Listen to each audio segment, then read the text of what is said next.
Hey, Sodaron here. How is everyone today? So first off, I've got a meta list I have been working on from the games I've been watching. Now, I spend my time watching LCK, then I try to watch the top LPL teams, and then by then I probably don't have any more time. I'm trying to squeeze LEC Mad Lions in there, and if I have more time, EG. So this is a tier, or this isn't a tier list. I eventually probably will make a tier list, my own tier list I see, or get some extra information from a friend on the eastern side of the world that's in scrims.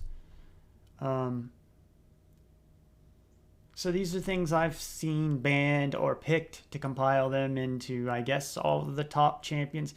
Basically, it goes into my fundamental of how I would coach a team, of following the basic fundamentals of the game.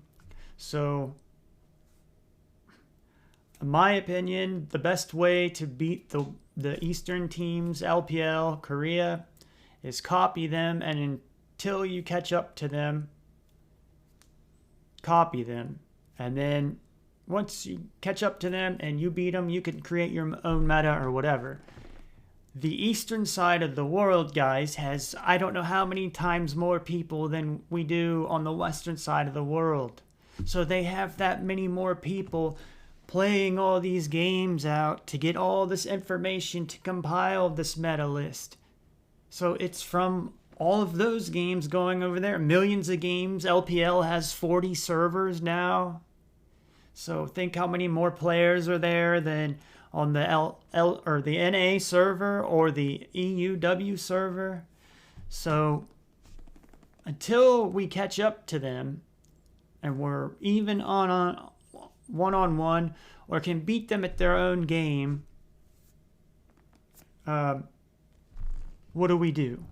Well, we copy them, catch up to them. When we beat them at their own game, then we can create our own meta. But in my opinion, they are going to have the better information, mainly because there are more people, much bigger population. LCK server is much bigger than the player base on the NA server or EUW server. So that's one reason to follow them. There are so many more games played out to get all this information compiled. Even professional games, there's like 3 times the amount of games and twice the amount of teams in most regions. So this is the meta list I've compiled. And why I'm here today is I'm analyzing Vitality versus Mad Week 1, Day 1, LEC Summer Season. This is the first game. And this video is kind of intended for Mad Lions. So I'm putting it out there for the general audience, but it's mainly for people that follow Mad Lions. So here we go. It's like if I was breaking down Mad Lions' team, what they need to improve on, right? And I'm not calling anyone out. I don't pick favorites. I try to be professional. So here we go. I'll get this game started, which I've made this tier list or meta list. So let's see. And I also have an LEC book. I have a little book I'm making. It has different champions in here, like, for example, I have Top, Gangplank, Gwyn, Kale, Sejuani, Ornn, which they're already on there, right? Except, I didn't put Ornn.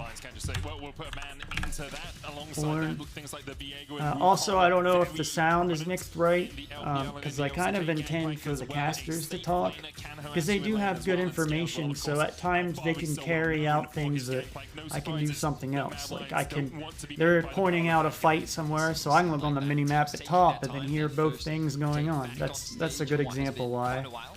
So Then jungle, I have Wukong, Xin Zhao, Volibear, which are new ones I've seen.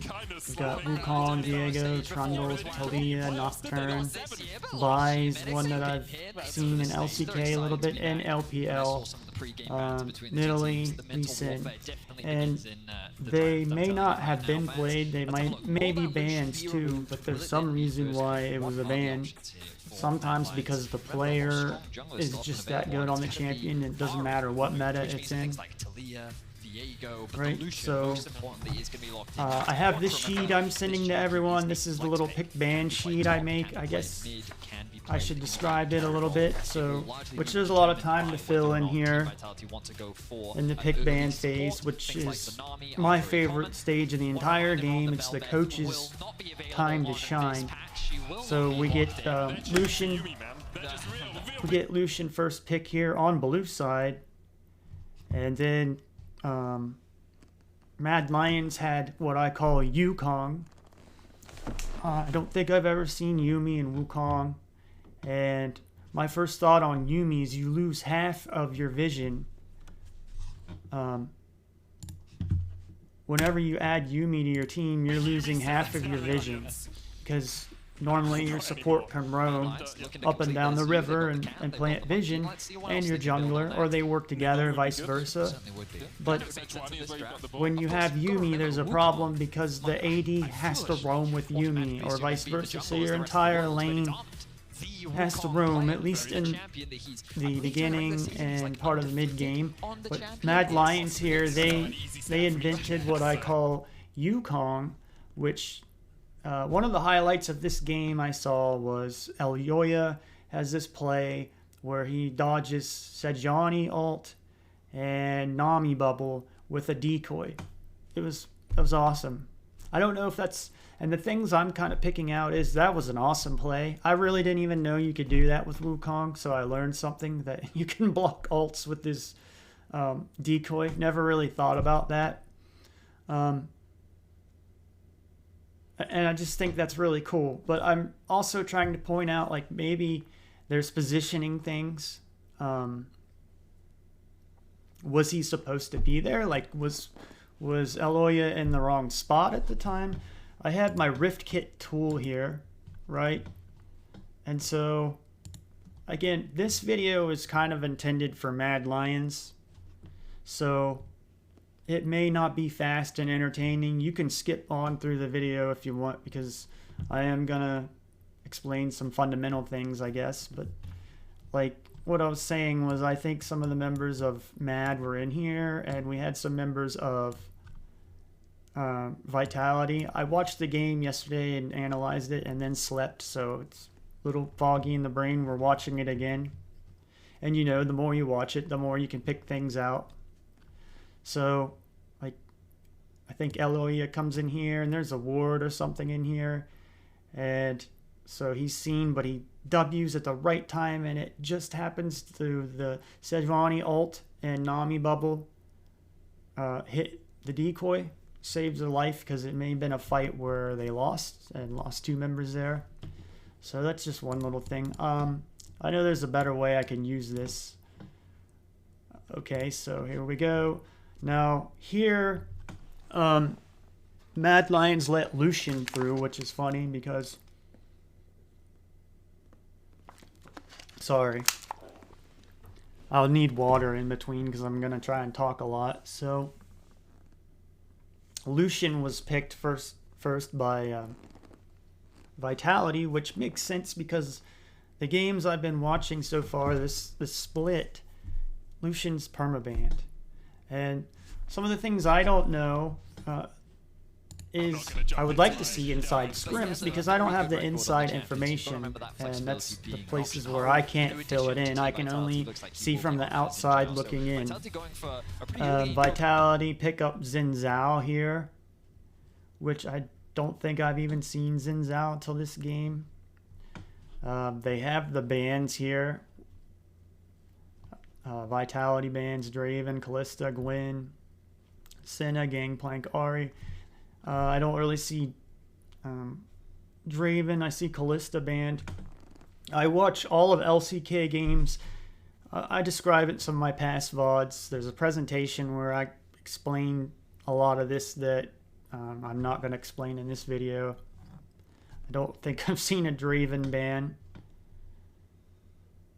Senna makes sense. Ari has been one of the staple picks now, except you get Lysandra and it counters her.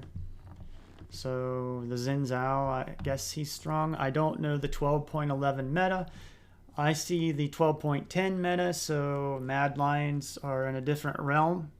And I've tried asking around to some Eastern friends about their scrims and trying to get a meta list of what they see. So, because I'm sure there's, on this meta list I made, it is from, a lot of it's from 12.10, and then this is the first 12.11 game right here, which Mad Lions bring in Yukong, right? So they invent, I guess, a way, they're not scared of Lucian, which that's what I don't know is Lucian must be really scary in scrims, or maybe he was nerfed this game or something, so Mad Lions aren't as scared.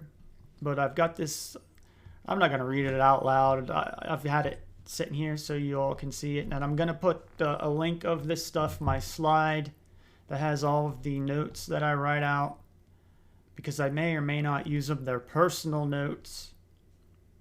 That it's just the best ways when you're doing something like this, at least for me. Like I said, I kind of have a system how I'm trying to analyze it, the games. It shows me the beginning and the end, and then I just fill in the middle. And sometimes I don't need to watch the whole game to fill in the middle. I can kind of see games from the players and know their tendencies. So know kind of what happened and kind of review that game very quickly, looking at my pick band sheet here, like Mad Lions. I've got that up here too. And I think I've explained it, but this side over here is the red side. Or I mean the blue side, sorry. I messed up. This is the blue side here. And this is the red side. So Mad Lions are on the red side this game, and Vitality is on the blue side. And the reason I have it this way with the blue on the left, the red on the right, is the way Riot will label the game. So Vitality is the team on the left, and Mad is the team on the right. So I guess that's how they label it. There may be a coin toss or something too, that the teams get to decide what they want to go on. Blue side has like won most games since even MSI and beyond. So Mad playing on the red side, they're already disadvantaged, I guess some would say. I don't think so, but some people think that way. So you have the 1 through 5 bands. There's 2 stages, so that's why they're on separate levels. Then you have the 5 picks each team picks out, which it's not labeled because it should be like pick 1, pick 2, 3, pick 4, 5, but the coaches know that and stuff. So those are the things that I don't really know yet on the inside. I'm trying to figure out. And then we've got their team comp with their runes and everything. And then the players, which I'm sure most people know the players. Then we have the time it took the game, the end game results, the KDA from Vitality, the KDA from Mad Lions, their gold. It was 59k to 53k. So the team that has the most gold wins, or normally wins. I don't really think there's been any game where a team had a huge gold disadvantage or something and won the game. 'Cause you do break up some gold when you're getting the last turrets in their base and into the Nexus. But anyways, so it's got the number of towers in the game and the drakes. Then I've got like E for exhaust up here, or T for teleport, or flash. So it gives a lot of information on the one sheet of paper, and then the in-game results. So here we go, let's get into it. So far, a lot of dominant laners, and with the I'm sorry, this may not be entertaining. Very prominent 2 versus 2 bot side. Vitality Really get game focused jungler. Gives you a lot of Nami power and down Lucian, towards which that bot I lane. Nami, see a Lucian, lot in obviously a great LPL or combination, banned in but then you can put LCK. Tide Caller's Blessing on the Lucian. I do have games I've missed so far because now I'm investing time to do this. But that's what I want to do, but it takes away my time to try to see the meta and what's going on. And then Fox Nami's electrocute as he dashes in for a couple of auto attacks. All Makes that right. Lucian so I'll powerful in the keep lane. It this does up give you here. I don't know max if potential people like onto this or anything not, that and Minus decide to pick. like I said, I'm Especially planning with Yumi, who to. takes a little bit of time to get going. Planning to make it Expectations are the Lions downloadable, bot lane will be and then underneath their tower, or at least People harassed. may or may not want to know. I've had some So we people are going ask, to see so Zeri I'll locked in. make You it wanna talk about downloadable. mobility? This is the bot lane to talk I think about. it's a There cool is system so to much save speed games and available. keep Of track course, of Zeri if you're has on a had team. a number of It's the only reason I'm changes trying to around sell the the system. She's been buffed, she has been nerfed, she's been And players popped. like systems. Even on top 11, So then we get Zeri here way too from much power. We're gonna Mad Lions. I'm really bad at this still. Zeri, I guess, was buffed on 12-11, so the LCK and LPL teams haven't played her yet, but I'm sure we will see her on the next patch when they change to 12-11. So she's not on here. take some of that away. I'm curious as to what the animation will look like, because I'll get better at Lance this. has This been is my trying to first shift him real more VOD towards review the I'm trade doing. randomization, So but Nami we'll and actually see that Lucian pro have player been decided to see whether or a not first pick Unforgiven thing will on go blue that direction. side. Now moving into the I second also, phase, I'm not Gale that well actually going to be removed. So for those that may be a little bit educated in the confused, inside over pick in the, ban thing where East, we've been seeing a lot they of know Gale what the red side picks are, or the ban, or the picks on the blue side to pick or ban. So those are things I really want to learn. Why I want to get into this coaching analysis thing. If you make a mistake in lane, it's not as easy to punish. Kale It's not as easy to Kale force you out is of lane. It's not very as easy to make strong. you I've always burn been your a teleport fan to of get back Kale, into so lane. I'm So glad Kale to very see her safe in up meta. towards that top side. So Twisted she's Fate banned away probably from worth Niski, banning something he's here. played so many times before, of course. So when he was on Fnatic last we've got year, it was the Yumi Twisted and Fate that he Zeri. was known for. And now with the I lock don't taken away from know both, that we've much seen about lots Zeri. I've only signature played her a picks few removed from times, our so pool here. she must Certainly seems like be that. good with Yumi. Cross being And removed Yumi from looked Norman really good special. with Wukong later on the game when you need deep Well, vision. that was definitely something that Showmaker did Yukong showcase, worked but very typically well you to get expect in that and one out of the with an jungle. AP jungler. Not something that I'm expecting It coming probably into this game, of allows course. the support current to being go covered right now is a places that they throwback to couldn't Unforgiven, get. his first week last player where he did bring that Because out. normally what you Surprised take, many, but you want curious a as to the melee direction support, that I it's think, going. in It the does seem like top the team pro fight level seems to lead the way for competition. them.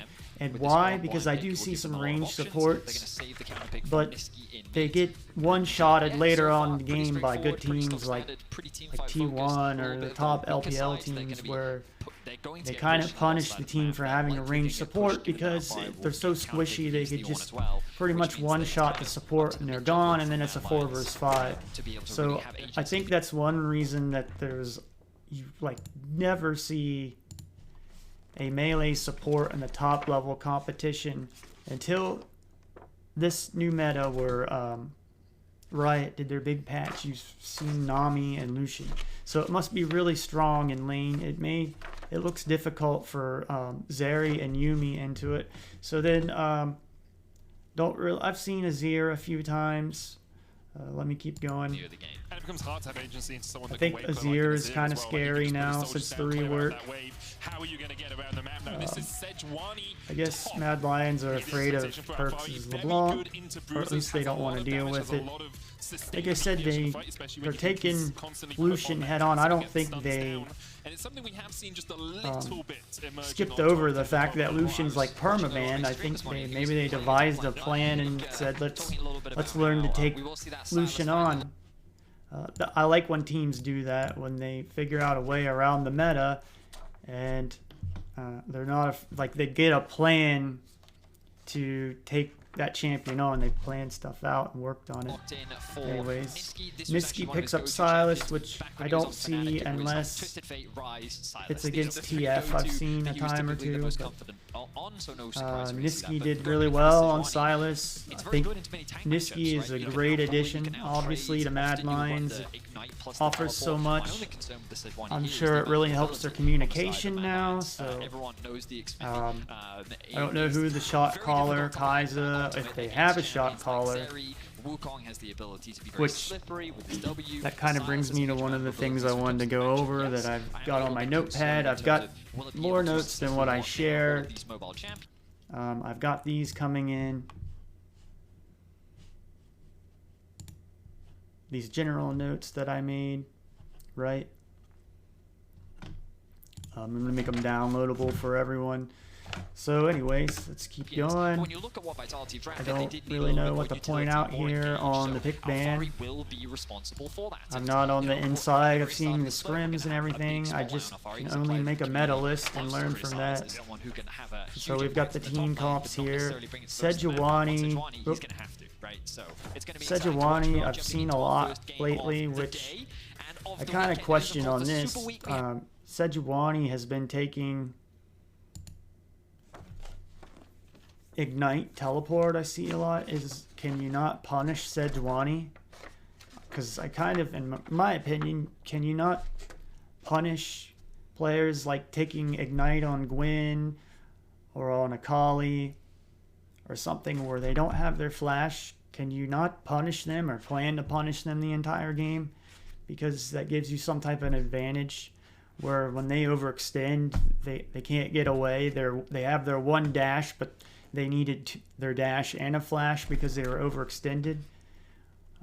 Because like this game, I don't really recall seeing it being punished at all, where Alfari was overextended a couple times, which I'm not like saying Mad Lions is wrong. I'm not saying Vitality is wrong. I'm just pointing out what I see and trying to convey my knowledge and judgment. So, all right, I guess let's keep going.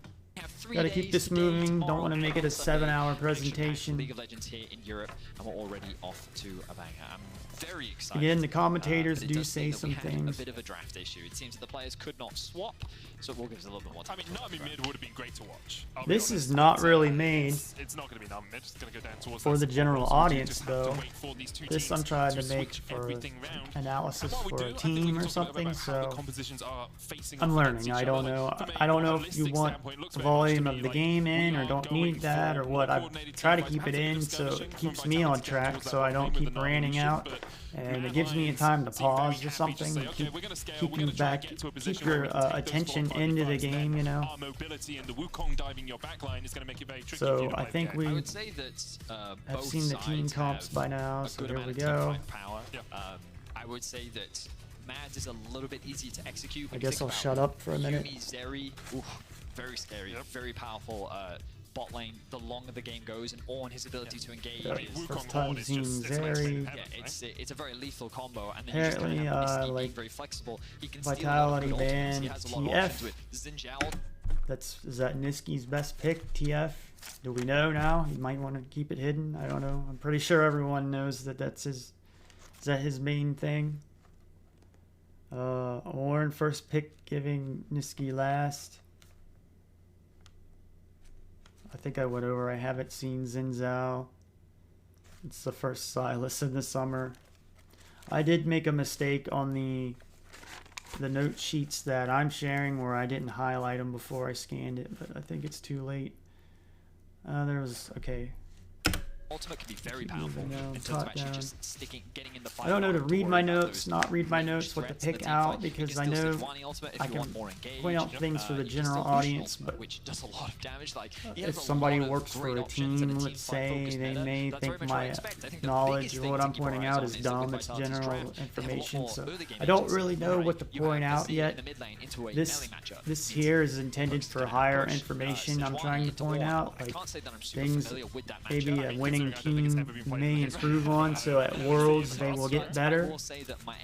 Like Mad Lions, for example, if they wanted to get much further in Worlds, maybe these little things will help tweak that for them, because when you get to that level of play, one little mistake will cost you, where here in LEC, for Mad Lions, for example, they can probably get away with mistakes. But that's the problem, isn't it? Is he's on a jungler. You got to that clean allows him those to mistakes fight, up right? When and we think about make these muscle two junglers memory in and habit, isolation, because Wukong when wants your to scale back's a up little bit, against wants the to farm, wall has and it's fast the clear, but last he's offering more last value in the game, teamfights later on. Xin you'll still is make the much same more aggressive mistakes. than you. The game can win out on a lot So of you got to 1v1s, train it and he and still always offers big practice teamfight the value same later on. His thing ability to soak get the up muscle damage thanks to memory. his ultimate. So I think You know, that like Vitality means you positioning have and being more in a options wrong in place, the but early you know you game, should be Okay. over a while little bit, still but also you're being having pretty lazy good in this scaling. game because you know the team won't The punish you. biggest difference in But scaling is that okay, will we have come the out zero in a mid high-level versus game Silas, who against, Silas will be harder to let's play say, a than top later on into the LCK game, team or versus LPL. very So new, I right? think you've So, got to work I would on give a those little slight mistakes edge to Van now in terms and of the polish scaling, them. but I wouldn't say that Even it's though so you know dramatic or that I Vitality know, but I won't be need to able to help you teamfight later remember on. to work on them and improve them. Overall, Because those will come out in the top tier games. At that level, it's like down to muscle memory, not really the macro and decision. Making early game plays is just At least harder that's to my find opinion. success. That doesn't necessarily mean Okay, that we got a the break tools here, to get so early leads I will fast don't forward a exist little all of bit. sudden. Sure. It's just Probably talked a lot about this that others don't care about. So I don't think I've seen Yukong before, but it was cool. Yeah, you better cheer. One thing I wanted to ask was, do teams set objectives within the team? Does it? I mean, it's 30 seconds in. How does a team's internal listen, I watched an communication LCK work? game where I Are they going around and everyone on the entire team knows what objective everyone's going for? That may or may not be a thing to work on. I don't know. I don't know. Do teams set objectives? I would think they would. Like right now, like Mad, let's say we're gonna get the bottom scuttle crab, so we have vision on the dragon, and then we're gonna get the dragon in 5 minutes. That's our objective. Which of course I see teams, they don't go for first dragon. I guess they value the farm and the lanes, and they value the herald because the herald can turn into gold, which saw 35 the minutes dragon until doesn't. first blood happened, So okay. herald equal gold, dragon equal tiny respect the buff attempt. that loses you That was gold good. and Very XP. ambitious with these things. You really do. I think the important thing One is thing putting I this- wanted to point out too is I see sometimes in LPL Doran's blades here lately. I don't really know why, because I kind of liked the longsword when I have played, because then I can get a vamp scepter when I go back into the game, and I have more sustain than the Doran blade allowed me. But and you have the extra health pot for a little bit more sustain in the beginning of the game. But I don't know. There has to be some in-game reason that's Sometimes doesn't follow up, but changed. so we see how we're getting Do you spotted remember So out. I don't Well, know guy that never part. gave up. No. He didn't care. Just pointing it out. He was a diehard fan to the end. Shout out to you, UOL guy. We have a few UL guys. And so here too, Mad put vision here in the river, the top river, and I think Vitality get vision down here. But one thing I see the top teams do, let's say for Perks or Niski, right? They get a ward down here at the Razor Beaks around like 120. Guys back this season. Yes, we do. Chachi and That will be Zest our Even if back. second game of the day. Takes a trade or Look, something. looking They get a bit ward more around here visually around That's what I was 120. The gonna mid play. laner does. It's BDSSK. My schedule And today. so There's a lot pays of off really having good the players. enemy, I have to cast a lot the of teams, deeper okay? You enemy can't expect me to have vision, right? Have some jungle information. Trying to find the But jungler. for the moment, not really too much expected to happen in the other game. You can see that line of scrimmage put down by both the teams. But Jungler these starting both on opposite teams sides of the map. don't Looks like know Haru will exactly start where the playing junglers himself are. at the red buff, which is Mad. because when you are playing electric Ward their jungle here, which maybe they get invaded on in scrims or something, so they're trying to prevent that.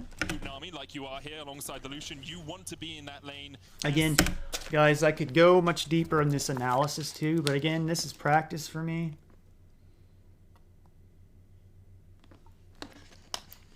So here we go. Gotta wear my voice out. So we are at 120. Yeah, okay, I said the ward thing to get the pin, to get the vision right here, so you know which way the jungler's coming from. You know, so your mid can play to one side because they have, or I mean, they could like hug this side actually, but they've got the vision here. Your mid can hug this side, and the enemy jungler won't really have enough distance to get you in here without a flash or something. So you hug that side, and then your other lanes know where the jungler is coming from. So I don't know, just a thought, an opinion there, because these teams don't do that. You want to get as much harass down as possible. Mad, I don't know, maybe having vision there is awesome. Around, I see Faker put a 120 ward right here every time. So, and he, like, I've even seen him lose a corruption pot charge and a trade just to get a ward right here at 120. So maybe that's something to do. Looks like a really good spot. So just pointing that out. Okay. Again, I'm not trying to put anyone down. I'm not trying to discourage anyone. I'm just trying to give the information I know and see to maybe somebody that would like to have it, or it could help them. So, all right. Double exhaust from them, so they know they're in for a world of also, one thing I didn't point out yet that I just remembered. Red starts the top red buff and blue bottom red camp. So that might get it confusing. Maybe teams have some type of names they use for the camps that I don't know, like red red or blue blue. At 152, I see Alyoya go from red to blue buff. He skipped the Razor Beaks here, which is kind of weird.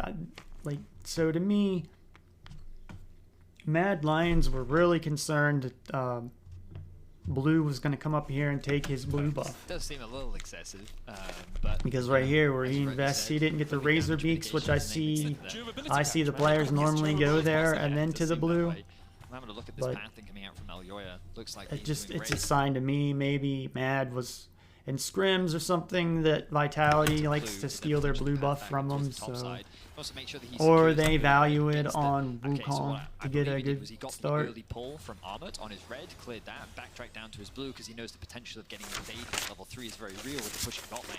So Haru, you can see doing his red into Raptors into a topside clear. There was the real risk of Haru doing a red into a bot side clear into their so then we get into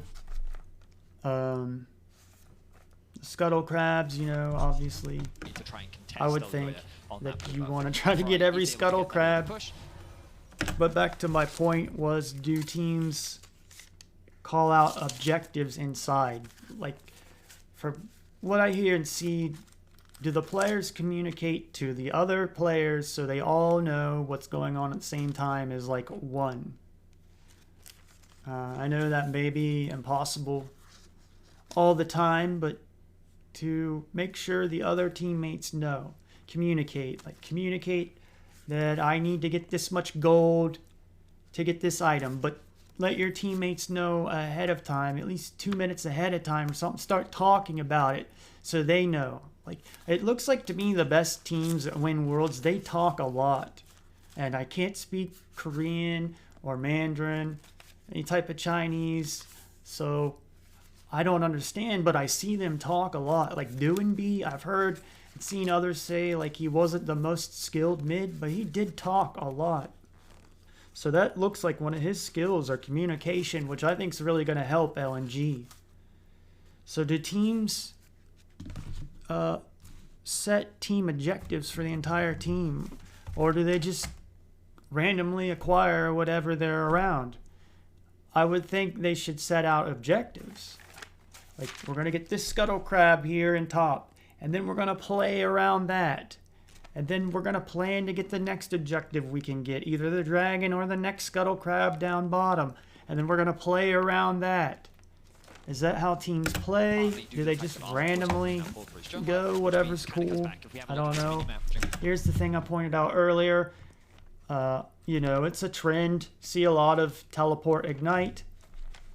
But that is a way that you could punish those players, right? Because pushing lane over towards the top they lane, are pushing gonna lane towards sometimes, mid, pushing lane. at least I saw Alfari at least once, overextend where he could have been towards top. This punished, is and very there much was what no we way he would have expected got in the early away. game. Vitality have a lot more early game But agency in terms of we what can they want to only do. point out so The much question and is work how on so we much. do I it. could So go far and make he's this a not 2-hour doing video, anything but too crazy. That deep that's ward difficult to towards the top do. side, I'm gonna bring him. So like at 310, Elyoya finally gets the Razor Beak, so that was kind of a different pathing he had. It's true, but that ward He's in going particular up towards was set up top, by so I'm Alpha. guessing like at this point, Armut really wants some help up here. I'm glad that he showed this thing right here. Me personally, I'm constantly watching the mini map. I would think coaches and players do the same, so you can see what's going on in other places that they don't show, because the observers are always in the wrong place at the wrong time. Sorry to give you But Sedge has complete pressure here. This is another thing where he could be ganked right here. He's overextended with no flash at 3 minutes and 5 seconds. Perks is completely pushed up. He could be punished right here, so I don't know.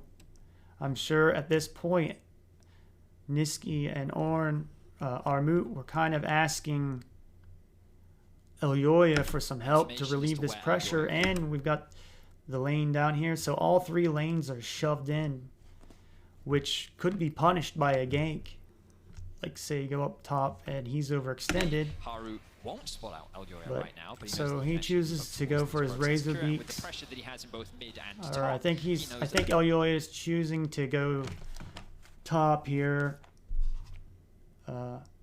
which good call. Again, he doesn't have flash, right? So he can't get away. collapse coming out from Vitality will be much faster. So Alfari took the time, put a ward up here. I guess this might have been Overall, pre-planned. this I is the don't type know. of thing that you I don't believe in pre-planning jungle. That I think it should just be static, and I want, you know, if my players are pushed up into enemy territory, then I'd kind of want a jungler just like this. Haru's in the right place with him shoved up, and he doesn't have flash. I don't know if they take account of that. I go in my VODs about this, but remember there's the line, I call it.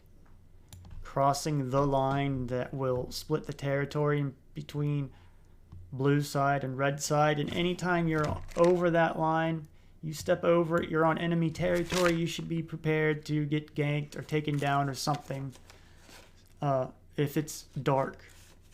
So and that line moves the further you go into the game and stuff, but I'm just pointing that out. you want to be seeing and leveraging when you have this early game pressure, stealing away camps, trying to get whatever small advantage you can. And we actually see So Kazi I don't know if at this point Elyoya was mad or upset. Some players get upset about their camps being taken away or their buffs, and I don't think that's the way to look at it. I think it's just, if it's there, you get it. If not, cool, move on. Move on. Don't spend the time and energy to cry about it or whine. I guess you could tell your team, but don't let it get to you. Use that energy somewhere else on the map and make a play somewhere else, like on enemy side, and forget about losing that. Side. I wonder if they're going to try and get a ward up towards The way I see this game is you cannot waste time. You want to use the time in this game as most valuable as you can. And try to win it, I think, in 20 minutes or less before the other team can surrender. Elyoya will just dash away, but Haru can Which I think Mad are running kind of like a scaling comp in this, so come back they're going to down have this a topside scuttle grab, 30-minute secure that. game. And if you get vision down towards the bottom side as well, as Niski goes in for perks. Okay, so this is where I keep track of. We're at 345. Oh, Niski overextended there with no... he had no mana, and Perks was almost dead, so if a jungler was here, either side, these guys probably would... Well, they would have lost flash or died. I don't like the word death, first off. I like takedown because I don't like violence and stuff, which is a reason why I like to play League of Legends, is there's no guns or blood or violence. Swords and magic are cool, even though those are still violent. But it's not like, I don't think the game's about getting kills. It's about getting the CS of, I preach and preach, 10 100 CS at 10 minutes, 200 CS at 20 minutes, 300 at 30, and I use that, me personally, to judge if players in solo queue, kind of a way to see if they're really good or not. Because a lot of players don't get upset at me, but they get lazy, is what I see. Or they fight too much, or they stand around too much wondering where to go, where they could have got CS and farm, so they start to fall off around the 30-minute and 40-minute mark, where like the top players, they'll be 300 CS at 30 minutes in, and they'll be at 400 CS at 40 minutes in, or higher than that. But I see other players fall off where they're like 242 at 30 minutes in, 292 at 40 minutes in. You know, like they stop farming the side. Probably not their fault. Maybe that's like a team internal fault. So they're letting XP and gold on the sides go to waste for no reason. That was close. LeBron here with a little bit of healing. If Perks needs it, I can't solve or fix everything. I'm just trying to point things out. So Vitality, get the blue scuttle here at 348 or whatever. So, and Perks didn't use a flash. Niski didn't use a flash. For Elioya to come down and at least challenge for that bot side scuttle. Well, that's a big question right now because Kazi. This is where I could like rewind and figure out, well, why did Niski overextend? But I think at this point I don't need to. I don't know how deep I'm supposed to go down this rabbit hole. Kazi went for a cheeky recall. That was smart of Haru getting the Scryer's Bloom. With health pots plus long swords, try and clear out any vision. Give him a lot more agency, but it looks like that bot Scuttle Crab will in fact. And so Mad is going to get this one, which I would probably play around and try to get this dragon since I had the vision on it. I would probably be like, okay, team, let's play around dragon. And so the plays and everything we make would be around the dragon pit area. I mean, it's two LCS imports, isn't it? Both of them played for C9, Perks and Niski. It was really funny watching the pre-game lobby where they were but saying the teams, they don't value dragon, which I understand. You're going to lose gold and XP from your players moving out of the lane that you could have got, which the dragon don't give you, which the Herald is the only thing that gives you gold. And even that, you have to know what you're doing or be good at the right time and have it set up.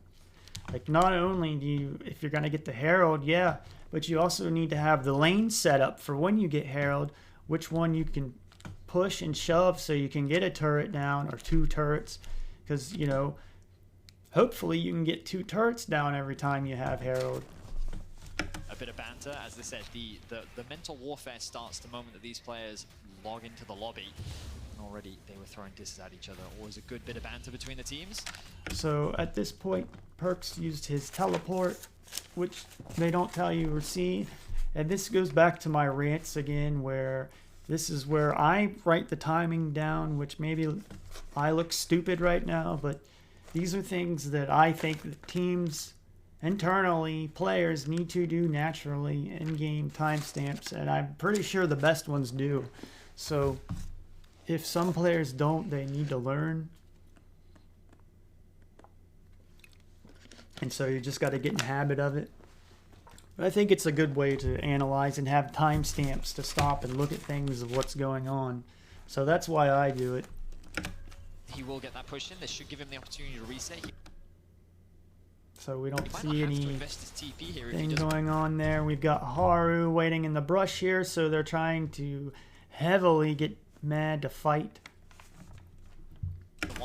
Right, and so Elioya is there. This bot wave is the very dangerous part, right? Perks just teleported in, which Niski's gonna burn his teleport, I guess. So like again, 450. Where did I have the timestamp wrote down? Oh, 435 Perks TP. Alrighty. Haru not going to look for that gank, but very smart from Elioya to actually path back down to offer that cover, because it's at this window where you try. I don't know if that was planned or whatever. So that you can look to reset. I don't want to go that deep in analysis yet. I could. Be able to get away to safety as Kazi and Labrov set up a bit of a freeze in the bot lane. I mean, that's what I'm trying to do here, I guess, is solve mysteries of why did they do that, or why would you go there, and we don't truly know. At least I don't. It would be nice to have some type of communication with someone internally and do know, but I don't know. And again, this is where I guess I'll point this out. Labrov here is probably gonna start roaming up and down the river to the mid and top, put some wards down and stuff. And this is where Yuumi kind of, you have to pay for it, that Unforgiven's going to lose some farm here because Kaiser's going to need to go ward. Because I don't think you could really split off from Yuumi without, unless you put Flash on her so she can roam more, and maybe that would make Flash worth it, because she could get out if she was roaming from mid to, like, I don't know, does anyone try Flash on Yuumi, and then that allows you to, like, instead of Unforgiving having to roam with Yuumi to go to mid to plant a ward or something, she could take Flash so she could get out if she did get engaged on. I don't know. But right now I know how I know she runs like this, and she's just with a player through the whole team, so you lose part of your vision because you won't get these roams. You can roam with the jungler, and Mad does that very well later on in the game with who I call Yukong. Yukong worked very well, and works well because that helps. Wukong can really get in and out of the jungle well with Yuumi. So that was cool. That's a good reason to have Yuumi and Wukong on one team. Yeah, and of course that stacks, right? Every time you get hit, you just get worse. I really like the team synergy. That's why I like to pick band stage. That's why I'd like to get into coaching. I want to get into the team synergy of champion picks and stuff, like wanting team comps that work together and synergize. And so here again, is Alfari overextended because he doesn't have a flash and he's overextended? Is this where you come in and gank him? They just got level 6, Armut and Sejuani, which also perks, and Niski just got level 6. Between the two tanks. Let me look at the notes here. What do I got? Perks, but I've even got the wards put down, which is funny. But, you know, it's a starting point for me. Don't make fun of me. I'm trying to figure out what all I need to include and not include. Okay, so Lucian, and another thing, this allows Lucian to get level 6 faster because of great example there of Alfari showcasing the strength of Sejuani. Zeri having to roam with Yuumi. But yeah, basically, because that gives Lucian the solo lane, because Labrov's gonna roam and do his normal support thing, so it makes Yuumi have to go with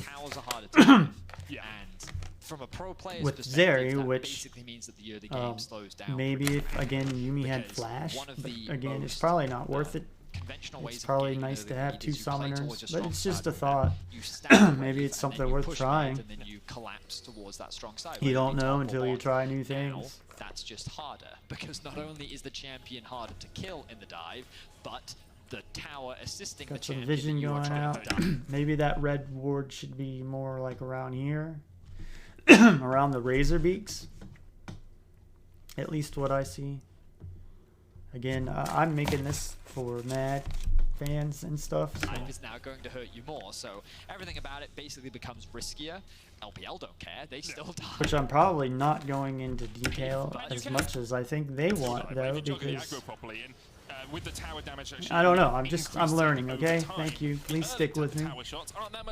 So you got Dragon here you could take, but again, the teams don't value Dragon at all. Sure, you can still make it work. It's just which Red just got the scuttle down there too, and they could play around that. Again, play objectives around that. So there, does this cost Niski anything? So at 727, we've got Perks' Azir ult. Note, bot river, Niski's left side allows him to overextend, push forward in enemy territory. Yeah, the vision allows any players out there that need help. There's a tip for mid laning.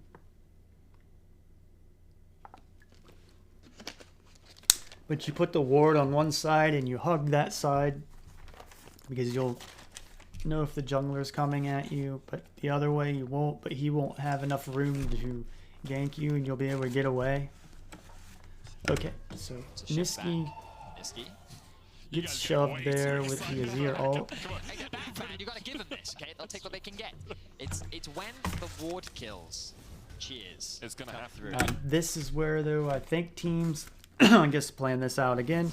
Again, my question: does the team set objectives for the entire team, or just play it out? Team acquire, set team objectives, so entire team focus on that prepared.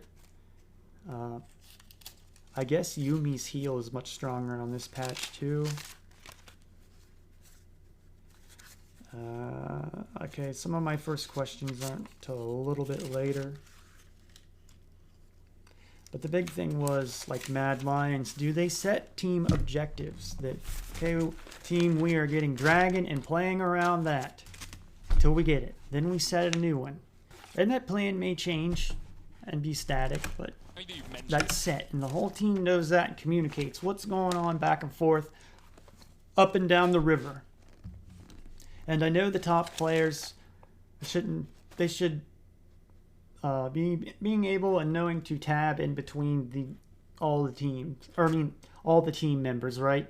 Like hitting F1, 2, 3, 4 is what I mean, to see the other lanes. They should already be doing that, I would think, but maybe I need to make a video on it. I think LS has made a living off it, so check his stuff out. 809 Lucian is level 6. So for Herald, I guess that's the reason why. So that would mean like Vitality have an advantage there to take Herald at 8 minutes because Lucian will be level 6. Exactly. Probably on a rubber ball, doing like a handstand. Why? Yeah. Oh, that's just like right here, like Lucian is level 6, Unforgiven is level 5, Kaiser is 5. Kaiser is higher level though than LeBron.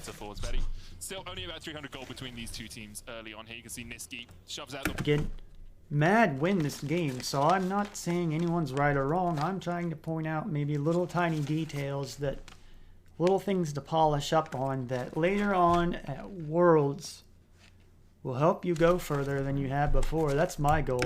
The way it gets poked out a little bit is the difficulty of a ranged into melee matchup. Getting to the fact that Mad Lions semifinals. 3 losing lanes in the early game. You look at these CS numbers, Armut's behind about and 10. The only way I know to beat these teams is to catch up to them first. And I went on my presentation, and I kind of see why NA now is behind a little bit, but there are labor differences and laws and stuff, let's just say, between North America and Europe and Asia. So let's just say if you work in NA, there's labor laws of like an 8-hour day. You can only work that much or have so many breaks and stuff to work more. So you get a lot less time in the day at NA as where maybe EU or maybe Korea. Or maybe like in Korea, it's not as fun to go out as LA, the lifestyle. So the Korean culture is you just play League of Legends because that's just the thing to do. Or in China. So that's some of it right there. Right? In 12, there's a wave there for... So that part will never be able to catch up, where some of these top players in the western part of the world, they practice 15, 18 hours a day. I'm not saying they're forced to do that or anything. They're willing, they choose to do that, to be that good, so no one can beat them. And so I'm amazed by them. I mean, they're amazing. So they're the ones to look up to and try to catch them first. I don't think we're going to beat them with just some random comp, because I get it into my presentation about the microing, how you've got to be able to hit the 100 CS at 10 minutes on all your lanes. If you watch like T1 play or the best teams, EDG is one, Jin is one, where all players throughout the game, like 20, 30 minutes, they hit 200 CS at 20 top, mid, and bottom. And so they are more proficient in that champion they are playing. Whereas the player that is like 20, 30, 40 CS behind, I think they need to play more games on that champion to practice their micro on it. It's all about playing those champions over and over and over and over and getting muscle memory and grinding like exercising. Right? 7 minions here to catch, so he's only going to be again, there's more things I could point out and rant about, but that's some of it. Right. What else? Okay. So that sets up Herald. So, you know, we've got, I guess, a team set. Okay, team, we're going for Herald. So Vitality, they must have their team, hey, we're going for Herald, unless it could be where right here Perks wants Herald and Haru wants Herald. But Alfari, he doesn't want Herald. Hold on, guys. I gotta get one more wave. I gotta get 3 more CS. I've gotta get 10 more CS and go back and get my item before I can fight. No, just fight. Pull away and fight and help your team. Helping your team is the first thing, even over any item or buff. Let it go. Your teammates are worth more than dying for an item or dying for a buff. Your teammates are worth more than anything. So when you let your teammate die for the blue buff, you're not a good teammate. Let go and save them first, all right? I want players that do that. I want players that will sacrifice themselves to save one of their brothers. I say it in my presentation, I call it brotherhood.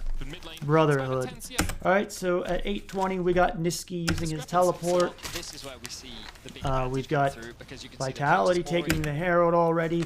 Did they already call this out between and Vitality? Guys, we are going on this objective because to me it looks like they didn't. Because we got Sejuani up here wanting to get just one more wave, guys. Just one more wave, guys. Bottom is willing to move to Herald because Karzi already got level 6.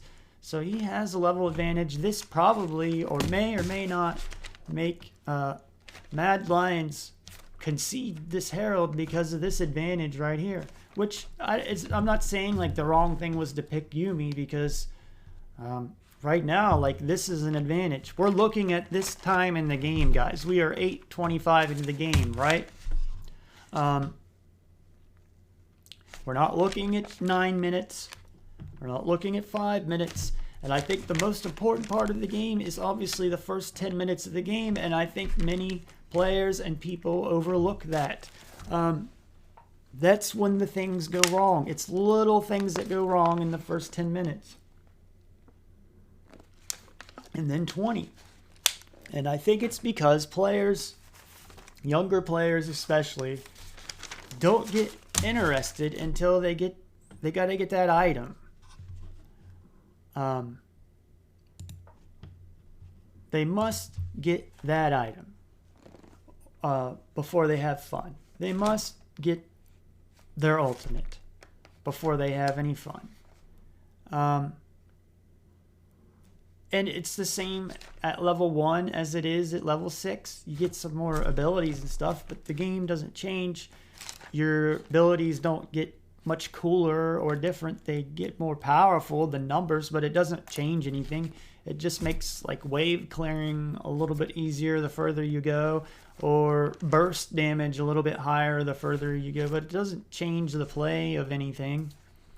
And so I think like players from the first 10 minutes to 20 minutes, they're in La La Land, just thinking, I gotta get my ult, I gotta get my first item, and just, guys, let go of that and just play. Don't worry about getting that item or not. If you gotta come save your teammate, save them. The teammate is more valuable, obviously, but see, the way it looks like to me is some of you are greedy, and you value items or abilities or buffs over your teammates. And it's already apparent because the moves you make in orgs that like you see it in professional football here in America, that one season it's a team that does really well, and Like Kansas City Chiefs, for example. They've done really well. They need another year together. Like there's a lot of rosters that don't stay together one another year. Like Mad, I hope they play together next year. This is a good roster. I'm sure Niski helps communication and stuff with Armut. They're same nationality, right? So that alone helps them get together. It's like a morale booster. But I'm sure some of you follow professional football. We just had Tyreek Hill literally throw his brothers away for like $1 million more. And like he loved Pat Mahomes and the coach Andy Reid and all that, and they love each other, but nah, he would rather get $1 million more than win the game with his team and his family and all that. That shows the type of person he is. And those type of people don't win championships. And there are people that only care about money, and I don't know, I'm not gonna, I don't know much about Vitality. I've heard others say they have a lot of money, and these may be players that only are interested in money. I know Haru, he was pretty good. And Samsung, he was just very aggressive at times. He has his own skin. He has a Ezreal. He was playing Jungle Ezreal in the boot camp, and has his own skin. So he's a good champion. But you can tell, like on Vitality, that they don't like each other. And until all 5 of you like each other and get along, I make rants like this all the time, that you must get along with your team. You cannot fight if you're one person with 4 people on a team where it's already difficult, and you have to get along. Like, you're trying to get an objective here. All of you have to get along. If like he's fighting with him and him while they're trying to get Herald, and then you have Mad over here on top of that, so like 7 people fighting this one person because they're internally fighting, and people do that, you're not gonna win. So first off, you have to get along and work together and communicate, or you're not gonna win. And so apparently this team here, Vitality, their players prefer money, I guess, over anything. So there's that. As well. So I just wanted to rant about that. I guess right here, Vitality should be saying, all right, team, let's set it our objective. Our objective is Herald.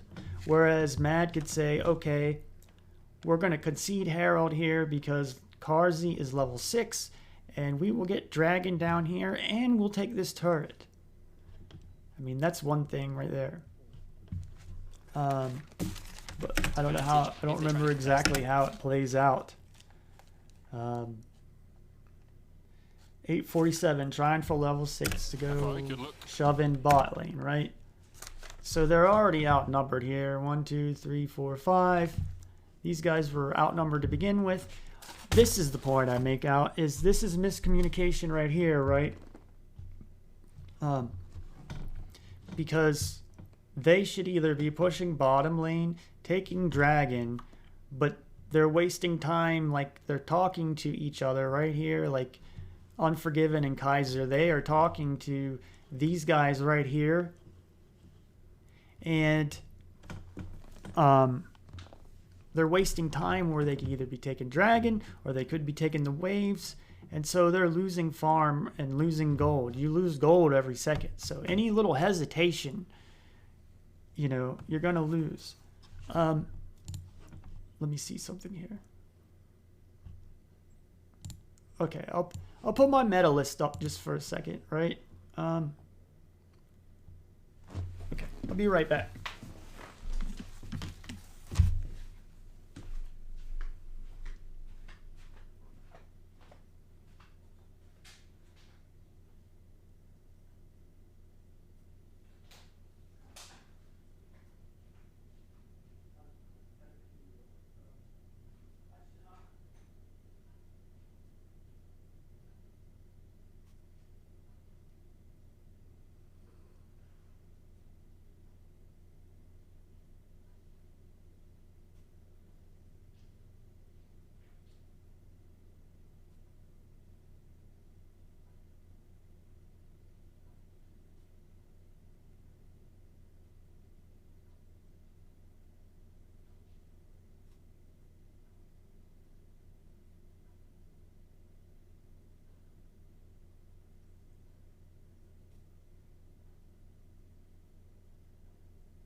Okay.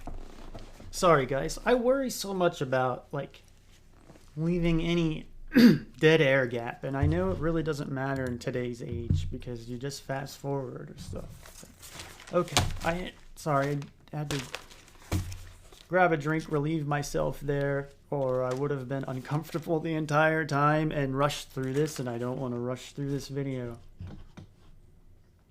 So this is where we're back now, hopefully. Hey now, everyone hear me? We were talking about Zeri here, or what were we were gonna call her? Yeri? Is that what we call her?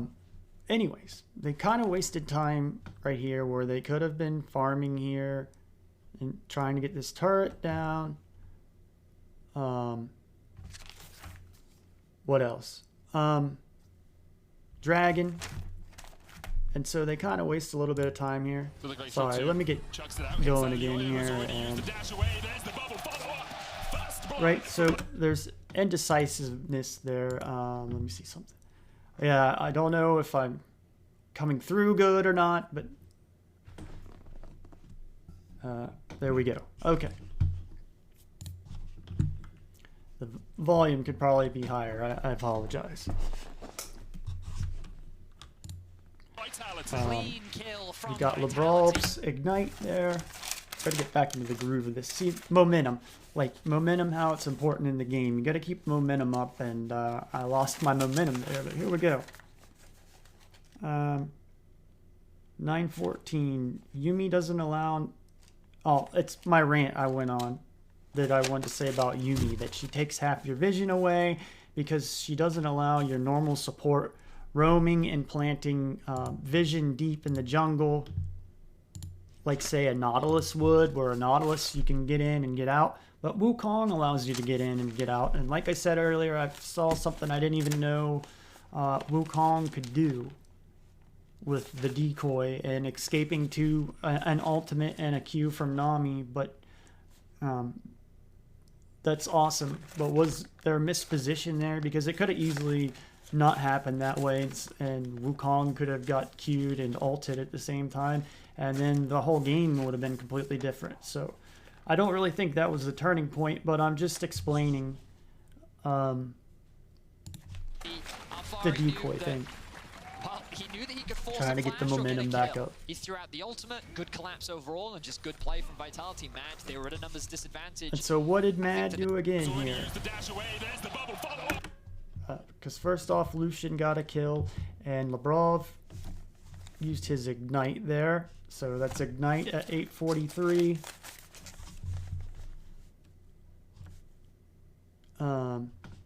Trying to track what Zeri did. Position. Alfari also gets to rotate okay, there, because there's just indecisiveness here is all. I think he could have been shoving down here or stopped the dragon. I mean, am I nitpicking, or is this a problem that should be fixed? I guess it really wasn't that much time. They didn't use that wave, or if they didn't use that wave, it looked like down here. But are those little hiccups or not? I don't know. I'm not on the inside, so. I think that in that situation, you need to try and trade for the Drake, or you need to just push your wave so that you can get a better reset. But and I guess this game does kind of prove, well, Yumi is useful, especially with Wukong. That's exactly what you're talking about, with the priority, meaning that Kazi could move up first, Labrov could move up first, Unforgiven and Kaiser able to push so in we have objectives set here. Are we going to get the dragon when it's up? I mean, the dragon is up. We're going to get the dragon. Make sure there was no one waiting. Are they playing around dragon? Did, like, Elyoya could have, or like the team, I guess. I don't know if there's a shot caller, like Elyoya calls, or Kaiser, or what, but it, or Niski now. But the way I see it is, you got to pick one thing. It doesn't matter if you're right or wrong, or who's right or wrong. Pick that thing and do it. That'll win more times than realizing, oh, that wasn't the right, arguing, was that the right thing or not, and then you're dead. Just have one person call out something and get it. It doesn't matter if it's right or wrong. It'll be it'll keep you from dying, let's just say. Because you have multiple options in this game. There's not, you know, many times you could either do this or that, or this or that. It's not just one thing or you're dead. So one person, if that's what it takes, stick with that decision. I don't know I don't know the internal thing about that. So okay, let's get going again Because here. of that, he walks So they're to his shoved left. up, Kaiser and Unforgiven. Looks like Niski might be coming down to Rome here and help support. Elyoya is up here at his red buff, but is this the place here where Elyoya should have been coming down here and let his red buff go for now? I don't know. Safely. So good early start here for Vitality. Personally, I don't know, but should Elyoya have been going down here to support them because they were pushed up? And like I said, I think Niski caught on here and realized I need to come down here and help them.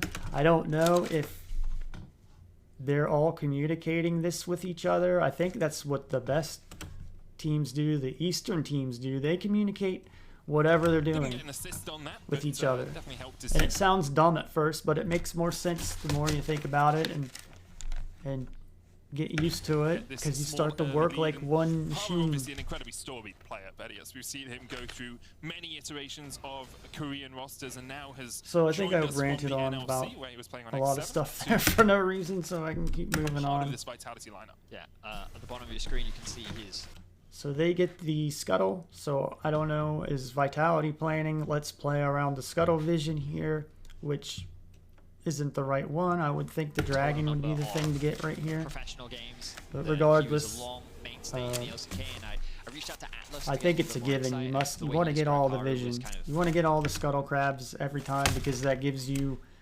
control potential. over They're the always very high objective it's in expectations front as of. a And player. I say it in my presentation, objective control. It's actually called control. You can control your enemies by planting vision in certain But places. regardless of the rosters that he was on, it felt And like that's that a you could better never way to really live up win his when you're potential. controlling And your then we kinda get enemies. a fresh start here in the LEC, and I think of players like Malrang, who, if they'd stayed in the LCK, you have to wonder, would they have been able to achieve So we got what they had done Yukong here out in the here, I LEC? think, And going Malrang to really make did a big name for himself vision with Big run. Splash last split. Elyoya So we'll see and if Haru Kaiser, can do the same. which Eyes this is are, of course, awesome. on I him as enjoyed he watching did this in replace this game. Selfmade, Like I said, I'm going to call it Yukong. a player that many European Niski gets ulted. I think Niski's going to pick his ult up. So 10-20, we got Perk's ult is down. I guess apparently the next team fight's not till like 11:31. are very familiar with. Perks tries to go in for the play. I think I tried to figure this out, why this happened. And first off, no, it wasn't till like 15 minutes in the game. I was watching the stream, and I needed the VOD because you can't rewind like small seconds. Can't rewind small seconds on the stream because it's like 10 minutes, so I couldn't rewind back like I would like to. So here's one, like what happened to Niski right here. Perks has his blue, by the way. I don't think Niski or Elyoya has their They blue, had done here in the LEC. And and they're kept track in game, but he has his blue. And what was Niski doing here? He knew, I think he had Yumi coming to support him, so he tries to make a play Malrang or really did make a something. big name for himself and a big splash last split. There's some reason Perks decides to use his ult. So we'll see if Haru can do the same. Eyes are, of course, on him as he did replace Selfmade, a player Oh, he was wanting Haru to come in. So what did... that many So Europeans Niski just got away with it. Niski got eat out of that. He was ready. are very familiar with. Perks tries to go in for the play. Niski So is prepared, is Niski dodged that. That was awesome. I couldn't rewind that the last time to see ready. exactly Is what able to dodge happened. it. Elyoya hovering around with Yumi, but it looks like that the group is gathering in the mid lane. So we got Yukong middle. And again, let's set objectives. Are we gonna get dragon? Are we gonna push mid turret? Do we have mid priority? Are we winning? Priority, I guess, is a term, which means you're winning the lane. Right here, all the lanes are right in the middle. They're right on the line, so they're neutral. So I don't know where you go here. I guess I would either want to get the bottom turret or the dragon or both. I would personally think the team would want to play around this dragon Here to because you can get the first turret down here and the dragon. It looks like a good Clever objective down and then path fight for the Ocean to Drake. set. Alioya and Kaiser will back away. I think it's a given that I would think teams know this, but the whole game's about getting all the objectives. So the goal is to get level 18, all the gold, and all of the turrets, dragons, barons, scuttle crabs, heralds, as fast as you can and get all of them, right? So you want to get every turret if you can. Gives you a lot of gold. So obviously you want to try to take all the turrets down, right? So that's where you like set an objective with your team. I think I've seen the Eastern teams play this way, but all right guys, dragon and then this turret, and then we're going to rotate back around and plan to get the second herald. Let's just say, like, teams have their I'm making a book of it now. I'm watching the LEC teams, the LCK and LPL. I've missed some LPL because I got to invest in LCK now, except I saw Yasuo support last night, and don't let me get started on that. But I already loved Sejuani or Senna with a support playing whatever, and I'm loving that T1 did Yasuo, so you could just endless opportunities of anything. And that's again why I would like to work for a team, just to like come up with some weird thing like Senna Yasuo, or like that was awesome. But I got this book where I'm keeping track of all of the bands, like the red side bands, the blue side bands, so I can know what the red and blue side champions are over time, and the first pick, so I can see what the blue and red first picks are and know. So I'm making a book of it, and general notes around objectives, like trying to see whatever team I'm watching, do they play and set the objectives and play around that, because it looks like the best teams do. That's why I'm making a book, little book for LEC, which I'll only be doing Mad Lions games. I may do Evil Genius, and there's a rhyme and reason to all of this. And then other than that, I watch LCK, and another one is LNG for some reason, but I won't get into it. So I have a LPL, LCK, and LEC. I don't think I have time for NA, guys, so I'm sorry. But the thing is, I think I see the top teams, they play around the objectives. Now RNG, if you watched at MSI, they went Dragon, Herald, Dragon, Dragon, Herald, Baron, win. So that's their formula, and that's the main formula. And take down all the turrets, get all the gold, and try to get to level 18 as fast as you can. It's that simple. But you can't make mistakes, because the higher and better competition, the less mistakes you can make and will get punished. So anyways, here we go. Has to push the wave out. Okay, fans. Yeah. I'm trying to throw some more coaching in here, because I've had some others in that realm give me some feedback, and they were pointing out that like this isn't, because I'm intending this to be analysis, but how do you do a VOD review, right? Like it sounds like in the eastern part of the world, they point out questions, ask questions about the game, right? And I'm kind of like a commentator, I guess. I'm pointing out, but no, I'm pointing out general things I think an analyst would keep track of and go from there. Like these are things, at least I'm pointing out to myself to keep track of now. So okay, As soon as you mention let me it, keep it's always going gonna here. happen, man. My bad. I know it's been a while since we got It was regular exciting, season though. with It was fans. pretty insane. Oh. Here's, you got Yukong again. Misses a bubble. What's going on here? Our mood is up top. And the wave is... Where is the wave? What was that one for? Because the raptor died. Shoved in. Lebrov already used his Q here. Niski's going to be able to walk away here. They're just Did anything else get used? No. challenging over the Razorbeaks here. Mid lane Pryor obviously very important. How far working his way down from the top side. Ping of danger does come out. And they do this thing that bugs me where you don't always see all of the vision on the map. So it would be nice to work with the team and actually. I would hope you get actual in-game replays of this if you're affiliated with the team. Vitality willing to back away from this one. 1,000 gold to the good right now. Armor. I mean, Alpha has no flash, so Armor can always just so flash Vitality have a 1k gold lead here already. 4 minions left underneath this tower. Yeah, I was gonna say, I don't think like that they So can again, manage to zero each other. Are they playing around? All right, objective. Let's play around Dragon. Let's play around Dragon in bottom turret. Try to take 2 things. I think that's how T1 operate. Try to take more than one thing. So Unforgiven uses exhaust 1131. Something about vision. There's the exhaust. Unforgiven stepping forward now, dodging away from the Aqua Prison, but They still have another one. They do. They have that second exhaust, so that's Summoner. Look at Haru hovering around bot, and Wukong is in mid. You know, in here mid, they're not showing. See, these are things I'm trying to point out, but then our coaches, analysts, gonna say, "Well, duh, I know that." Well, I'm at least showing you I know now, so we can work together. And there are people that want this pointed out to them, right? So, and this is helping me get better at this. If he gets spotted, this. We got Wukong here with Misty mid.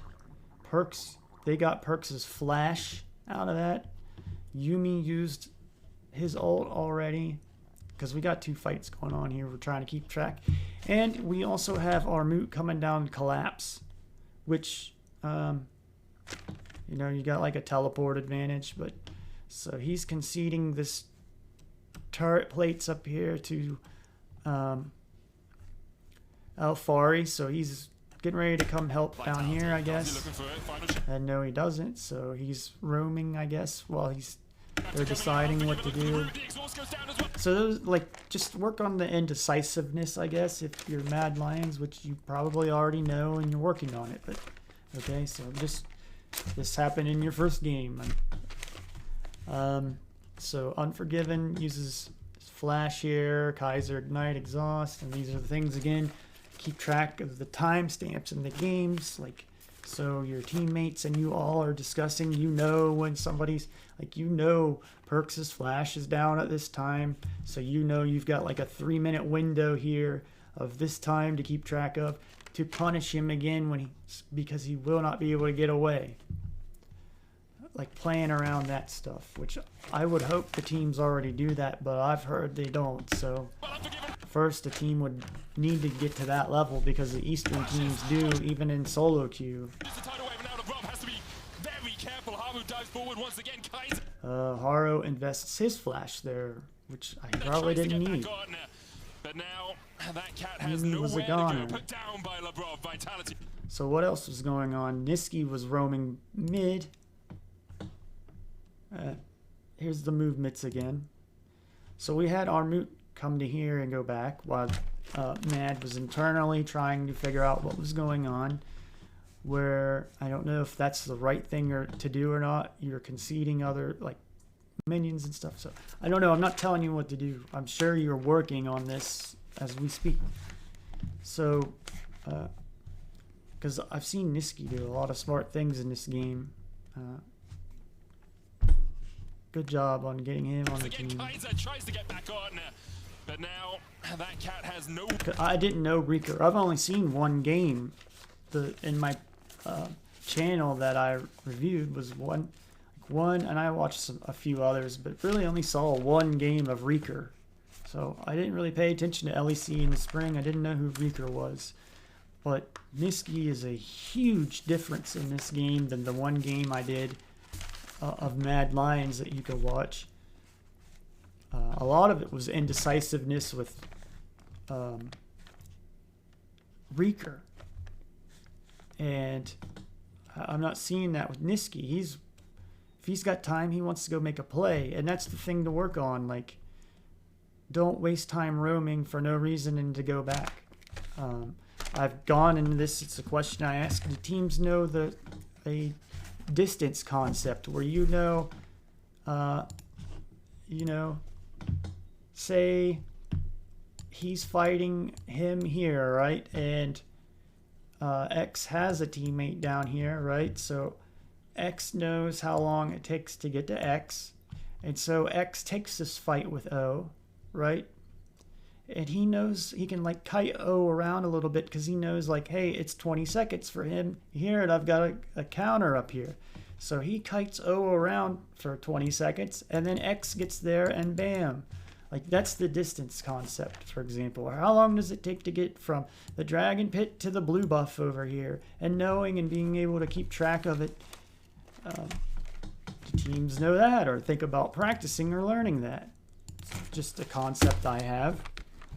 Where to go? Put down by LeBron. Something to practice or work on or figure out. Of the electrocute, but so they didn't get Dragon, and Kaiser, Unforgiven are down. Their Summoners are down now. The double exhaust coming in clutch there. Kazi, he does. This is the thing where you ask questions of, well, what does Mad do right here to recuperate? Because isn't it the way the game's played, or others want the game played, where you take one thing on the map, so then you take something else on the other side of the map to counter for it? It's kind of like a juggling act. So, like, they got some kills down here. Is that where Mad decides, let's take advantage and get somewhere else? Or are they doing the right thing? Wukong's just going back. I don't know if he's going to get the blue. Perks is under his own turret. Niski is pushed up. Right, so here we go. Keep going. Let me look at browse the notes real quick. I need to get more comfortable with this. Like my notes, like I said, at 11:45. I try to get it in the right order. Yuumi, Lucian, Flash, Ult, Exhaust, Perks, TP, Yuumi, Ignite, Exhaust. Like the order it went in the fight. And I can go back, but I don't know if you want to waste more time with me or what. Doing that, I don't want to waste your time. So Perks, TP, Yuumi, Ignite, Exhaust, and top River. Niski has a Zir ult, an Unforgiven Flash, and ult. So Niski did pick up an ult here. He has a Zir's ult, so he's ready to make a play. Niski is. Maybe this is where Mad Lions are going to change, that they didn't have this last split, and now they've got Niski who's going to make the plays. Niski's going to set the objectives, because not because he's better, not because he's better than Armut or Elyoya or whatever. He's just the only one that's going to step up and do it. The other guys have had their chance and they didn't. You know, when you got an opportunity, you got to grab it. It's not going to fall in your lap. So Niski is the type, I think he's in his prime and ready to be the shot caller. So I'm guessing maybe Niski's wanting to make a play here. Let's get objective. So it's looking like Niski would be the guy to dodge, to follow to around the objectives and plays. So. But he still gets hit by that second exhaust. And maybe that's what they're working on. I don't know. I'm not inside the team. I can only ask questions. Overall, Vitality not too upset. They're able to push in the wave. They're able to get a reset off, and let's have a look at this. So that exhaust comes through. He's rooted in the brush, and it doesn't matter if Unforgiven has vision on him or not, because he can just throw his Qs over the wall, secure that kill. So well played by the Mad Lions. Niski roams or attempts to collapse. You know, one thing I kind of forgot to go over in my other videos is collapsing on an opponent. And the word priority. I say pressure, but I guess it's priority. I like to stop and play what's going on in the picture. Armut is getting a little bit over the line. These guys are starting to have low mana and health, so it's a time to come gank them or something. Yeah, not sure why it was put down. There, Armut uses his ult. I don't know if that was the right thing to do there. Ornn ult, Sedge ult, and Ignite. So Alfari's going to use his Ignite. Coming out, and his ult. Does get the stun, does get knocked up as well. That Butcher's I going to guess do a little bit of Armut's work. not going to use his flash though. No mana on him. No mana on Alpha. Alright, and so we got Niski. Now here's what what you all missed, and here we go again. Was Niski making a play here? Because I see Niski roaming up the river already. Do they know the distance concept of it? It's going to take 10 seconds from him to here, so Armut can kite him around for 10 seconds. So here, Niski's right here at the Razor Beaks, 12:51, and Armut just used his ult, right? Does get the stun, does get so I think at that point, did Armut communicate to Niski, I'm using my ult, and then Niski said, okay, or I think the whole team should be like, okay, but Niski, okay, Armut, I'm coming up there to save you. Did they know that at this point? It's looking like that. Was gonna do a little bit of work. Did Niski say, I'm going to come save you? Did Armut ask Niski to come save him before he ulted? That's what I guess I'm trying to figure out. Did he ult? When he ulted, did Niski already know to come roam the river to help save him? Or is Niski just making a heroic play right here? Like, this is just habit for Niski. He seems like a very, like, family-oriented guy that cares about his team. And he's right in the middle. He's really growing on me. I liked him in Cloud9. He was amazing on Fnatic and never got any credit. So I think Niski is ready to shine and show that maybe he's better than Humanoid. And one thing I can tell you, I know and see already, is his attitude is a lot better than Humanoid's, and that is a big plus. That I think if you want to win, you need positive attitudes on your players. So especially your mid, I guess. Calm everyone down. So Niski there, he used his ult. I don't remember actually, did that Azir ult go away by then? I've done a lot of talking here. It's irrelevant. So at 3:14, Mad punished Alphari, and again, I asked it at the beginning, punish Alphari. Punish anyone that is dumb enough to run top lane with an Ignite and not flash. It's an open door to punish them.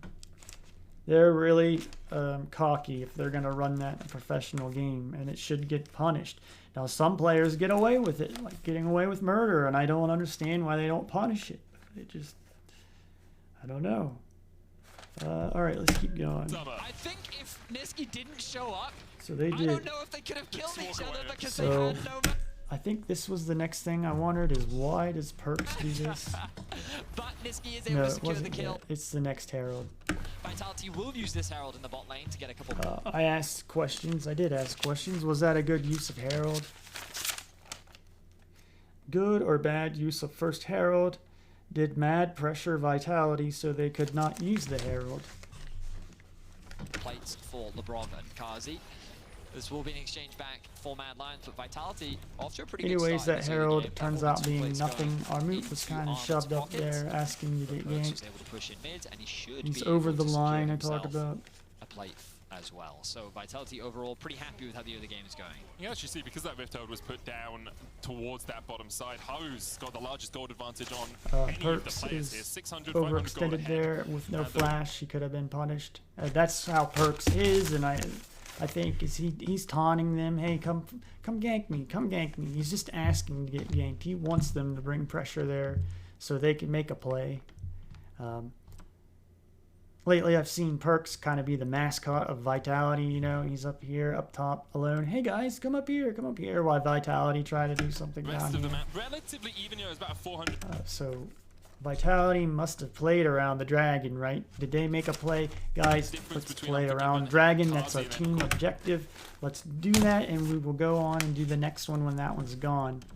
Support difference. We can't talk about it. If you want getting 700 gold closer to your Imperial mandate, 14 minutes, they get the very first dragon. Let's see how teams, from what I've seen, and again, they don't value value the first dragon. They value the Herald.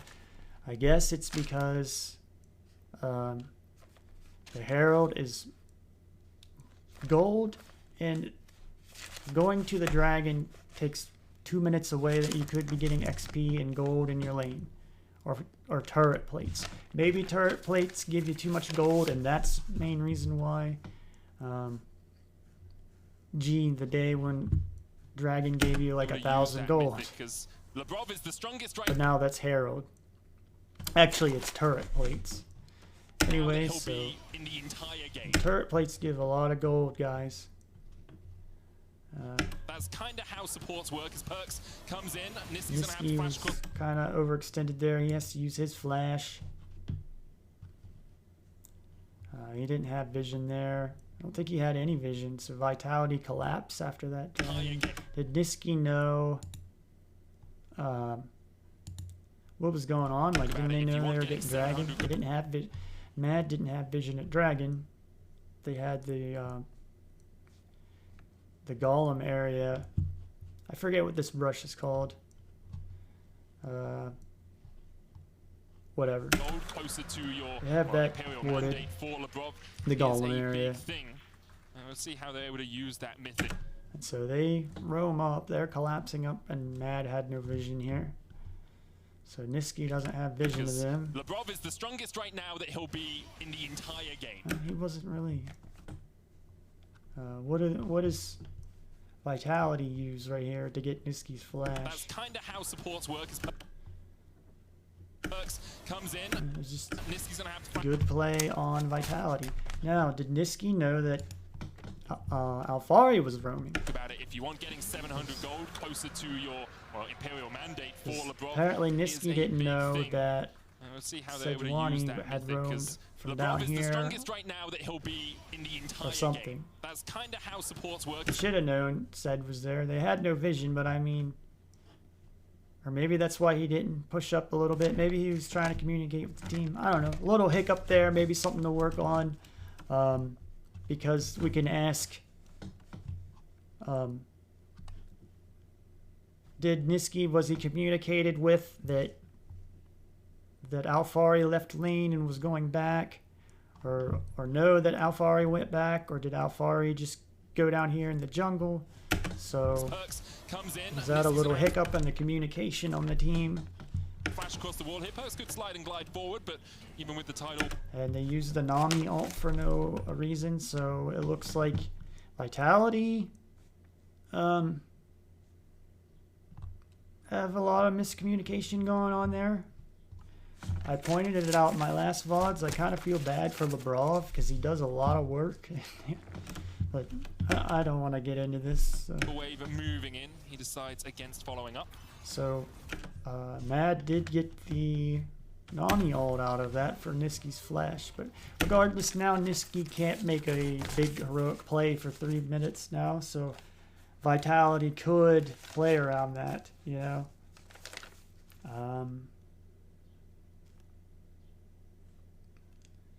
My next thing I wrote was at 1449, both teams minus Niski going to Herald. Which teams value the Herald over gold? I mean, if it was... Yeah, I guess. I was going to say if I was coaching, I would want my team to get the first dragon and just get away and just not worry about it. But maybe it really does take more time away than the golden XP you can get in lane. Okay. Some of the objectives that are coming up soon. So The Niski's Herald for flash second is one down. game Apparently will be they're going to go to up Herald. shortly. Vitality will very likely be looking to contest, but I want to I'm remind new to people that this. both sides still looking to Perks doesn't have scale. flash. Team fighting is going to be the name of the game for this one, even with Vitality accruing this early game gold lead as Armut dabs on his It's opponent. my favorite emote. The animated Oh. dab is just... I skipped over a Why does page. Pegman I'm need sorry. sunglasses? The dab has kind of fallen out of So fashion. I think I went over this again. Some people, some players, they value, I think, their buffs too much. Like somebody will be doing Baron over here, and then their team's over here wanting to fight the team getting Baron, and they're over here taking blue. Just go with your team. Like I said, you value the Golem more than your team. You should want to save their lives. You guys should love each other and want to save your teammate's life. And I watch them like just let somebody die for no reason, then take a I buff. don't think we should bring it back, but I think it's now ironically cool So here to we got both do it. teams going for the Herald. Let's look at this picture again. This is what I like to see Mad doing. I want a team playing all 3 lanes. So they're stretched out playing all 3 lanes like I would coach and want. Unlike Niski doesn't have his flash though, so he can't overextend. I mean, he can get away. I get it in my other VODs, but mid-game, for others that don't know this, I've watched games for years. I see this. Mid-game, your bottom laner goes mid, like around 15 minutes or when one of the first turrets is down. Then your support and jungle protect that bottom laner mid, and your top and mid laner then go to the side lanes, top and bottom, and that's why you want teleport. I don't like ignite. I seriously want teleport every time, or unsealed spellbook, which again, remember, I mean, imagine how OP'd unsealed spellbook would be on all 5 people, and then at the very end of the game, you could just take the Baron down completely with all 5 smites, and the other team couldn't get it. One person can dream, right? So they've got 1, 2, 3, 4. They've got 4 here. There's 5 here somewhere. Geesh is uncool now. It's moved into the dab territory. Right. Yeah. That makes sense. Obviously, we're allowed to determine this. As a 31-year-old, I think I have my finger on the pulse of today's agree. youth. We're down with the kids, right? Totally. So they're wasting time that they could be getting gold. And Mad is doing what I would want a team to do. They're pushing, hopefully, up into the T1 turrets. Yep. We're hip. That's probably going to get him more gold than what the Herald would have The Herald got. will be secured by Vitality. Second one. Maybe like Armut there should have pushed into the turret and Niski pushed into that one. Uncontested. Oh, Armut's warding. Okay. And we'll have That's Cryo what- on mids. Like that's Niski's probably pushing worth in more bombs, than so what the let's get a Herald was cheeky just look at worth. Niski. See what he's up to. All right, so he should As be able long to as slowly they're secure farming, Armut maybe should have kept farming there. I don't know. this tower. I imagine that this It looks like he's collapsing. Armut is collapsing down into here. He does have his teleport. Maybe he should have been up here. They're communicating right here or something. I don't know. Again, it's not Armut's fault if players blame Armut. Well, Armut was here or in the wrong. It's the whole team's fault on every little thing like that. It is an internal communication. Blaming it on one person is you don't get the point. I mean, you're gonna lose already if you think like that. Everyone together. It's everyone's decision. Everyone's jungle. Everyone's buffs. It's for the taking. will largely go uncontested. Whoever The wants is it that can he is take it. committed to killing this tower, which means that Vitality can generate a numbers advantage. So we got and drop Yukong, the I Herald think, there. getting some deep vision down here, which is great. This allows Niski to keep pushing down here.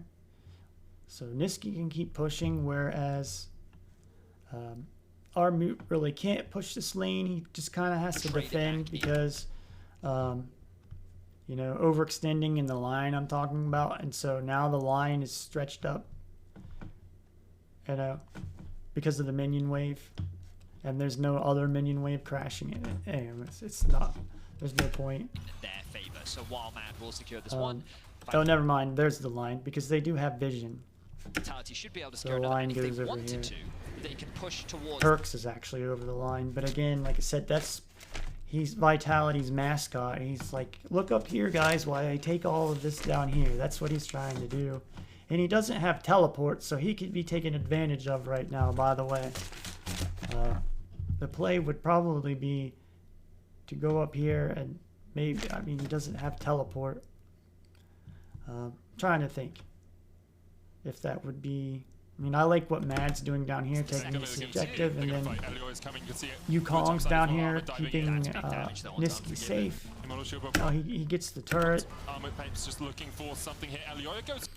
So Armut collapses, so they could make a play here, which, you know, you're outnumbered because Perks is up top here, and he can't get down here, so the play would be to make right here in mid, I guess, which Armut's already collapsed in on Vitality.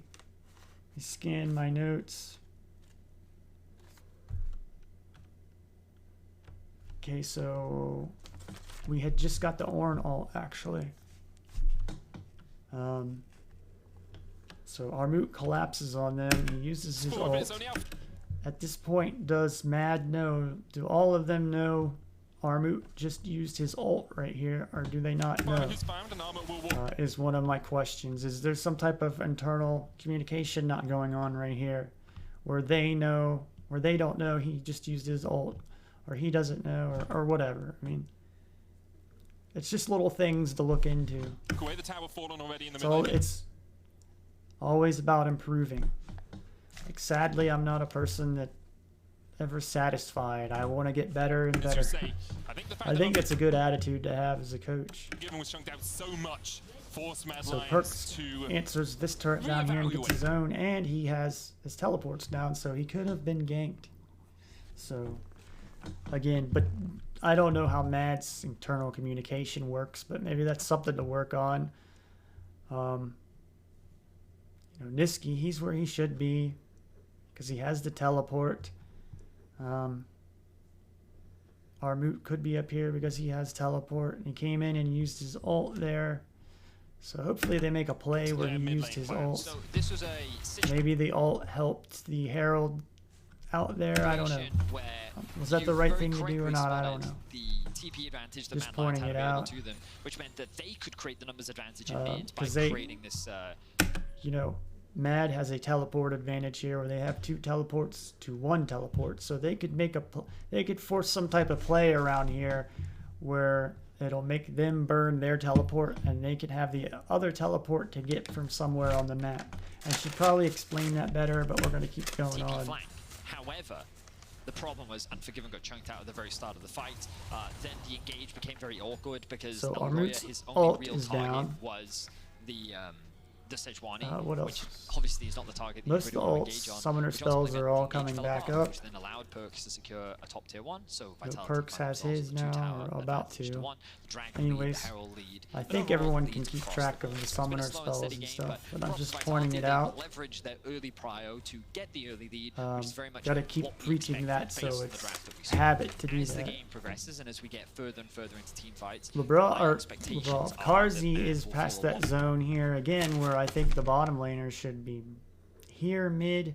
So what's going here? It looks like this is Perk's team that he goes wherever he wants to go, and I've pointed out the farm of 200 at 20, 300 at 30, and so on and so forth. I remember at 300 or something like Perks is way over that, where he's actually putting his team at a disadvantage, where he's taking farm that the other teammates actually need. So that tells you the type of players working together and how much they like each other and the coaching and loyalty they have for each other and the love. And I think it's all about love. So if Mad can learn to love each other, they can win worlds. Operate the Emperor of Shurima. Like I said, I think it's all about players getting along. It's not big name players. I see it in NFL.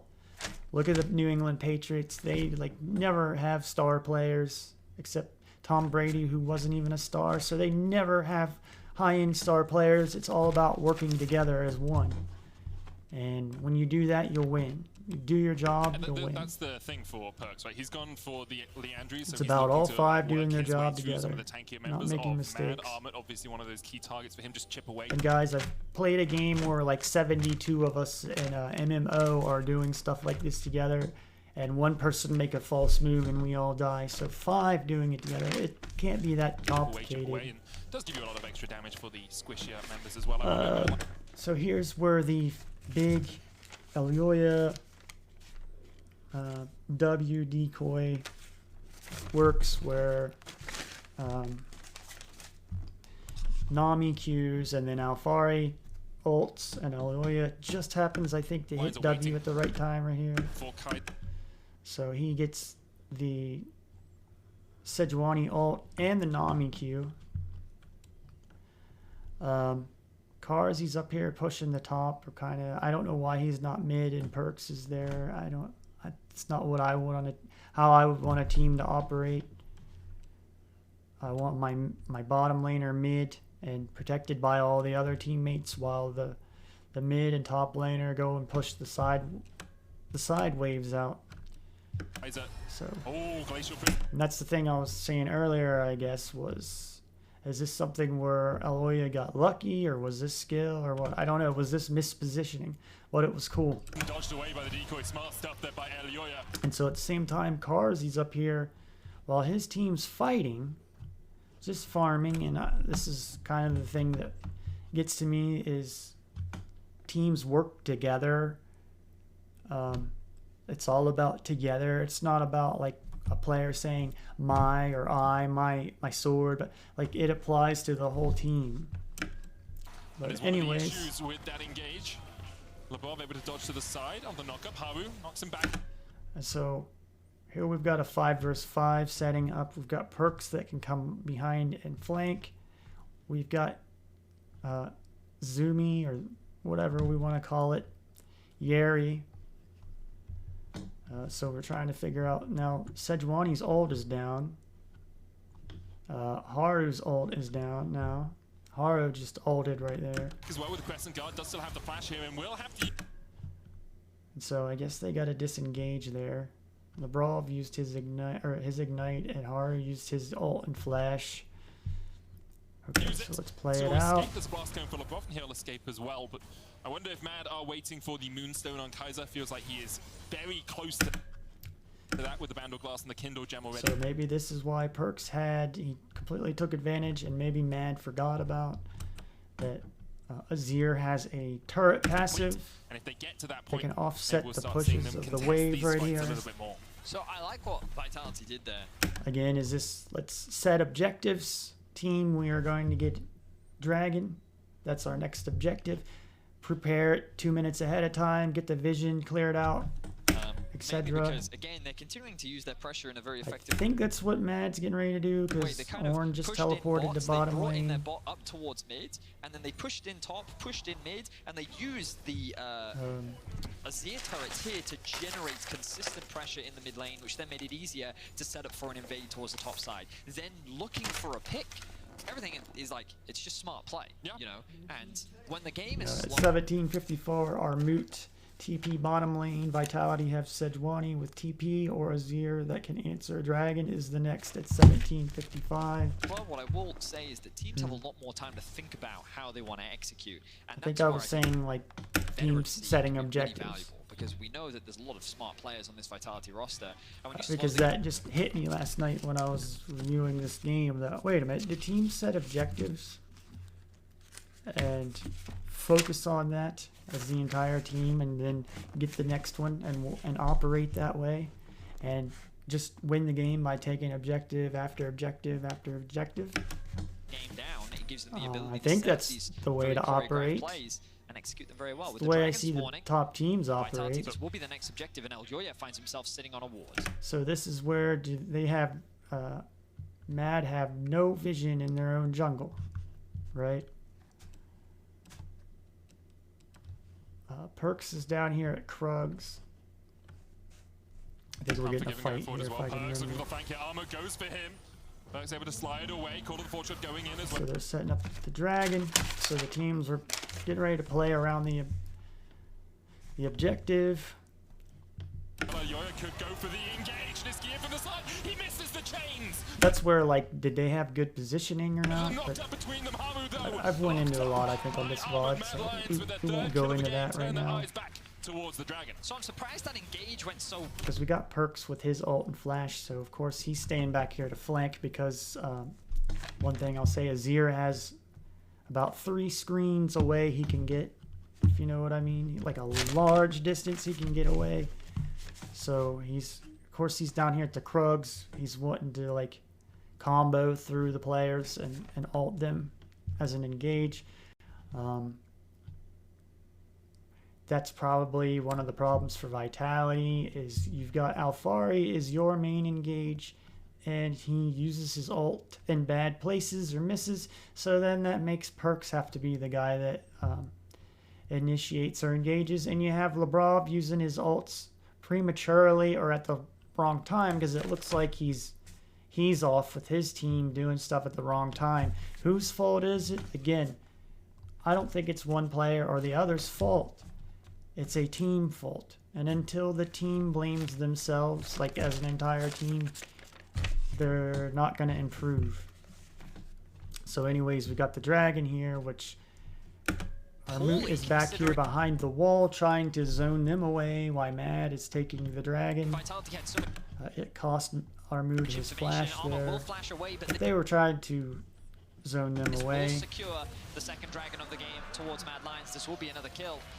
When you don't have your jungler, of course, with Haro being down, usually you're not going to get the objective because you need the smite in the highest level of competition. So right here, okay guys, let's set the next objective. Let's go for 20-minute Baron. No, I'm kidding. That's probably not the one to do. The next objective is the next Dragon for now.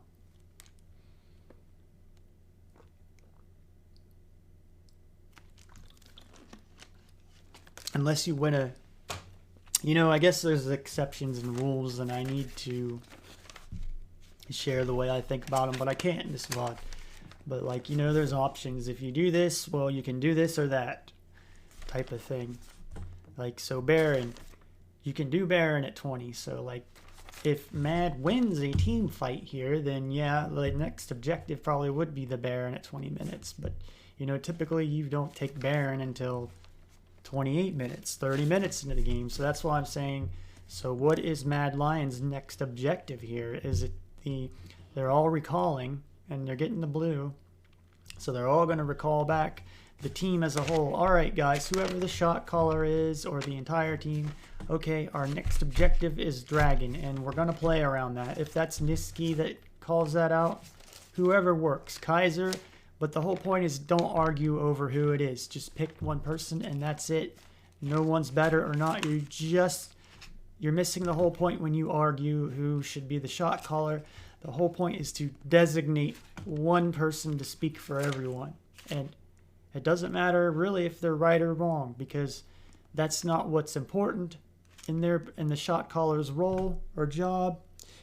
It's really just to make one decision for the entire team, and everyone knows to go there, instead of this guy thinks this and this guy thinks that and these two guys agree on this, and then it's a mesh of people being all over the place.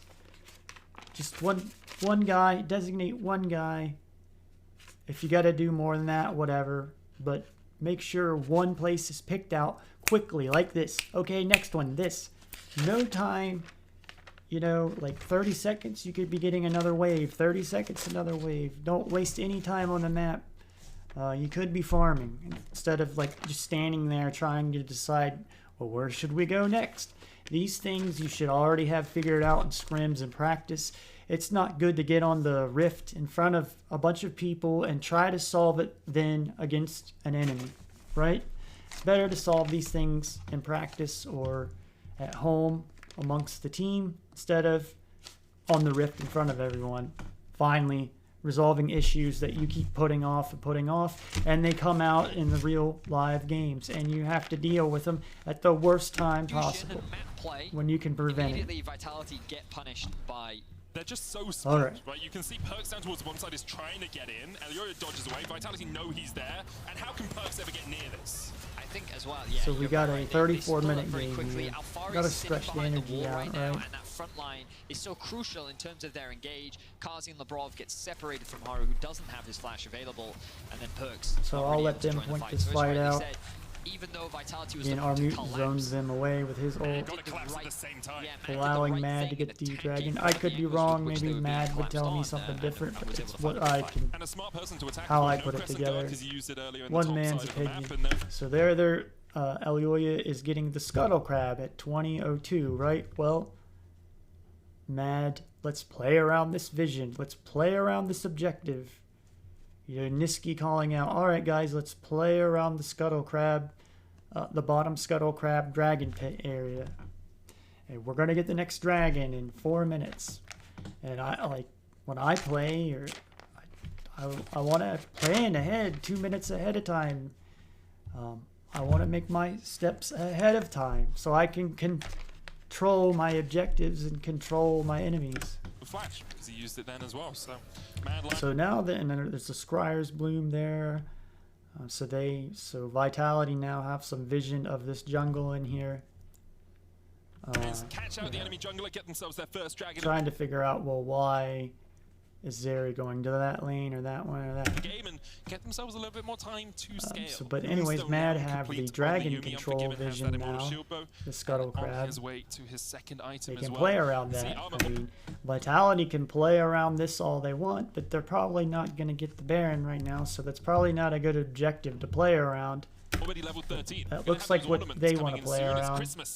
And a lot of it's because they have miscommunication, and like I said, this is just what happens on the Rift in front of everyone. They have put all of this off because maybe they're not nice or good people or whatever, or arrogant or lazy or just conceited, and so they're now figuring it out in front of everyone.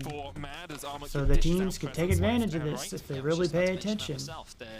bit. So I'm guessing like these are problems that Vitality have that we are now seeing because they don't work on them behind the scenes. Sync. They just put them off. You're quite right. The And upgrades for Mad Lions, like I which said, just they continues come to give out them a power boost. the And we worst talked about how times. Mads, I believe it's Just the like best, the have that little, slight scaling if you effect. gotta, I still you know, think the perfect team fights practice can be very makes close. perfect. You Execution gotta, is gonna be you can't very just important. practice.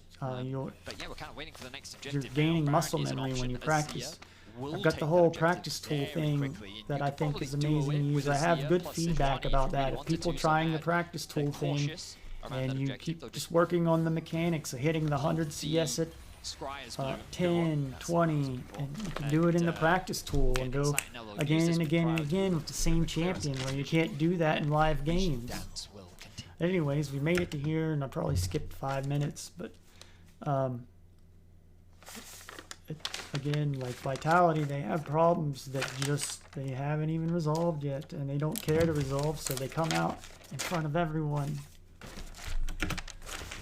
I don't think It's always fun to Mad watch are how playing teams around sort the of Baron coordinate there. I around mean, this as a you can get Baron at 20 fighting minutes. console. I used to I will get say Baron prefer with fights, but Nunu you've seen how solo at Vitality like played the as soon as early it spawned portion of and the win mid game games very well, because of setting that. up their But lane prior and can't then do that moving anymore. into other lanes. Mad Lions able to do a similar thing as they We've got Alfari down here shoving up, having no flash. He could be punished.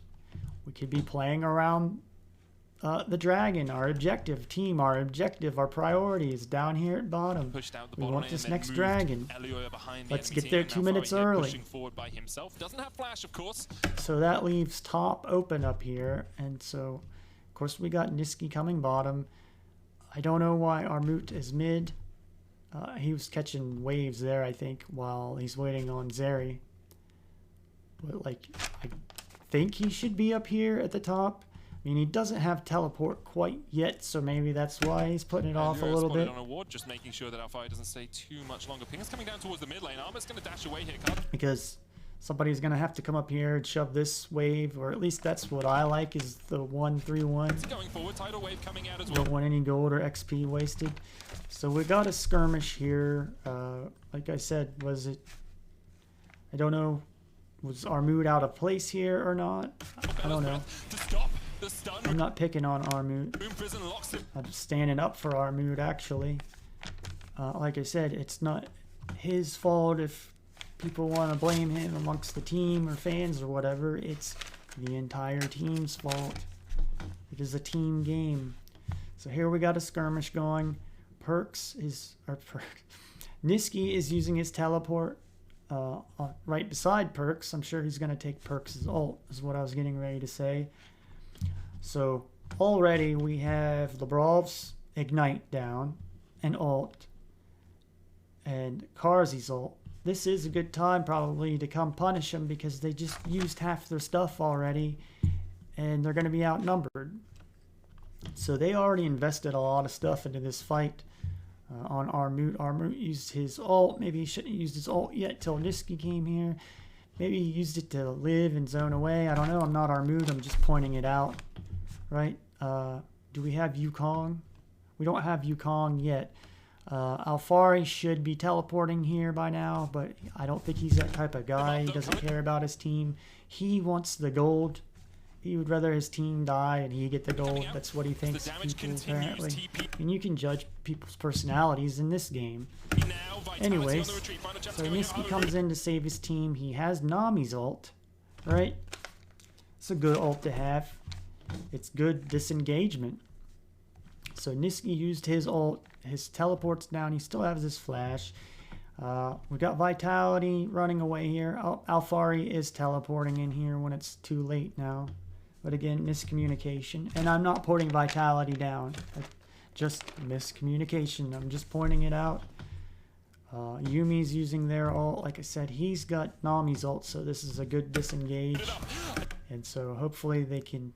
Mad can get this turret, and then they have time to rotate down to Dragon.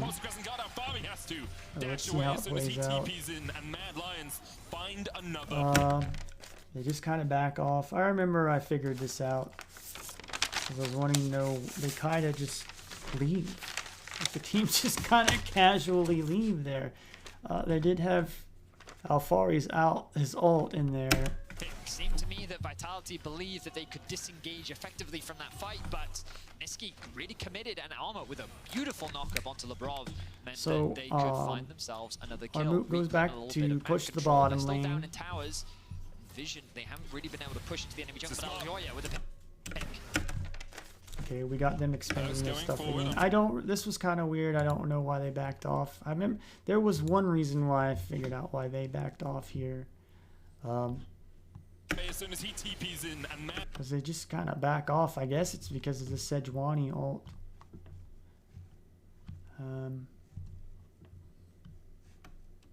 Lion. So, but, oh, now I remember. They don't, here we go, guys. They don't have a wave. They cannot take them and this turret. So they do the right thing and go away.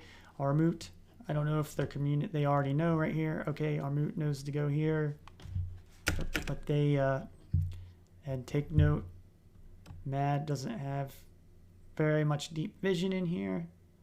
Like a ward over here somewhere by the golem wall. Yeah. Find another. So I'm just pointing that out because they're gonna roam in the jungle here. I don't know if they're looking for blue or what. So Sedge just used his teleport, which is probably a good thing to do for Armut to roam over here. I know there's players you can take advantage of that, like, they just have bad attitudes, and you can probably make them very irritated in the game. Like a player having to teleport over here and then not getting the ult, so then he's got to move back over here. He's probably irritated by now. But guys, it's just a game. It's not like you physically have to get up and walk 10 minutes over here to catch up. You just click a button. It's just a It seemed to me game. that Vitality believed that they could disengage effectively from that fight, but Niski really committed, and Armor with a beautiful Also, they knock-up don't onto have any Labrov type of meant engage that they now. could find themselves another kill. But they couldn't take the turret because there wasn't a wave. Which I see a lot of people in solo queue don't even or even players I've seen, they don't understand to use the minion wave to push stuff Reclaim a down. little bit of map. That the minion waves make you take a lot of They're still down in damage. towers. Vision, they haven't really been able to push into the enemy jungle, but Aljoya with a pick. So I don't know Going if that was forward, just Unforgiven people being trying out to of try to place. push Unforgiven could be enough to shut down Ali. Kaiser uses the exhaust on Perks. Perks uses his flash, so he's down now. So your main form of engage, it looks like on Vitality, is Perks with flash and Azir ult, because the Alfari ult has not worked yet. His ignite's down. This is an outnumbered fight that Vitality is losing. Labrov is here. I guess that's one reason they knew that. That's probably why Mad engaged there. They knew Labrov backed. See, I can't point everything out either. I can go back and watch one person by another person by another person, but that'll take 20 minutes and you guys will be bored. Going forward as Kaiser dashes So Labrov wasn't there. onto his jungler. Haru chunked out. They get a takedown on Haru, the jungler, which that allows you, you're going to get a free objective now. From the prowling projectile. Will I find guess you could take Baron with him down. prey. Unforgiven, ignited, ticking. That Sejuani ult has done absolutely nothing this entire game, but Niski misses it too, just to show that Alfari isn't the only one. Unforgiven uses his ult and flash to keep track of all these and the timestamps at 22:41. Now they're getting the Scuttle Crab at the Baron, so they could play around Baron. They could decide, okay guys, let's play, the objective is Baron. Or like, hey, the objective is Dragon and then Baron. I don't know how they do things They're though. going to be happy with the kills that they secured, and it's interesting, Vitality felt very safe with the vision that they had in their side of the jungle. They were not expecting Eljoy to just commit to And this after fight. this, I don't think there's... And you can see, like, Perks just gets immediately collapsed on, and this is where we talk about You know, the I'm mobility. trying to point The out fight becomes things on quite a split, team that is but already Aljoya, very at this well point in the game, coached. has the damage to deal Very with both Perks good and Haru. players that are And then very Haru underrated. ends up getting killed That's why I by would like to Kaiser work on with the them. Yuumi. These are Like, very Royalty underrated coming out people from that I Unforgiven, would love to just help make barely able shine. to get away, but this That is a are bot lane that's deserving, because very there's difficult to lock down. some Double that exhaust, don't act very constant heals, professional. the bonus movement speed, the ability to slide over walls and parkour wherever your heart pleases. It's just Niski very acts difficult very composition to lock professional down on Mad, and very off rapidly closing that goal the gap. stage. It becomes even harder if Kaiser gets himself something I like find a that is Chaos, something really which looks to important. be where he may be going with his next item, even if you land the Glacial Okay, Prism. so we're kind of just waiting for Dragon, I'm assuming. There could be smaller details I could probably fix here, but I'm making this is for Mad Lions fans, right? This is analysis for Mad. This Baron, but the last few fights have not gone their way. Dragon's coming up at 25 seconds, so I don't know. Is this if you're Mad? Let's get this Dragon. I guess they think maybe Vitality is crazy enough to go for Baron. But it feels like They're just clearing the vision out. I mean, that on the front foot. obviously goes on back and forth in all games. So, Well. people should be used to Into that. this game, Armut looking for a knock-up. That's a little bit of extra Didn't speed there use from anything Kaiser as there. well. Importantly for Vitality, they do still hold this mid lane tier 1. Might be a Makes thing, it the a lot guys, let's easier get for this them to gain turret purchase on the map because you know first, you have but, that safe turret to retreat to. I Although I think will say with an they orb in don't the know game, where to go, actually. This is like a breakdown of miscommunication where, like, they should just be like, all right, Dragon, and they go get Dragon, and there's no thinking about it, and then they get a Baron. Like, or they already know Dragon and then Baron. Like, see, I already assume, like, players and people would know, let's get Dragon and then Baron. But I'm starting to realize people don't see the game like I do that have done this for 10 years, And which is very what's understandable. that item called? Glacial Shroud. Is that Glacial Shroud?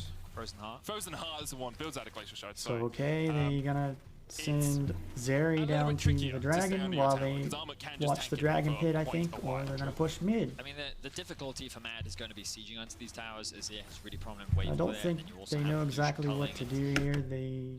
Vitality gets the Scryer's Bloom vision that's a little bit late Yeah, there's a lot. on Mad. It's a difficult Mad. It kind of has to Mad threaten get to their die blue, or get good poke so they got the in order to Dragon really now. Okay, guys, and maybe even set the objectives. Okay, guys, while you're getting the Dragon. Okay, guys, next objective is the blue buff, and they rotate up to the blue buff like they did, and maybe they're already doing that internally, and I don't know. And I think Okay, guys, next objective, Baron. Vitality made a wise Or choice. like, okay, guys, next objective, mid He's not trying to turret and contest that Baron. objective for the time being. Alfari chose to push all the way through the I top hope lane, teams get a bit do of that. base off. That's Now they're in a better position to contest this Baron, and it could be the next big fight opportunity. Niski so a lot's gonna go on here. Niski ult Sedge now has an engage. flank steals away the Sejuani ultimate. Is level Okay, so Niski has engage again. Let's see if it 14. does anything. So far, it's as they done move nothing back the up entire towards the game Baron. but Okay, Mad miss. doing a great job of playing around the waves for the time. I'm not putting anyone down. It's the first game of the year, Sides have right? been abandoned. Or split, Armut right? does have the TP, but they want to keep this front line with them.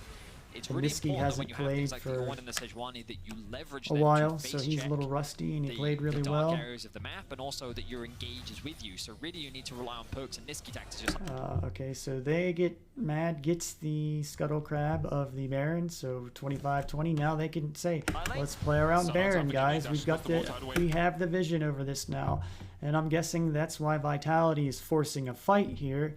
And I think this is where Perks is off here, just getting his Coming out blue as well, buff. good.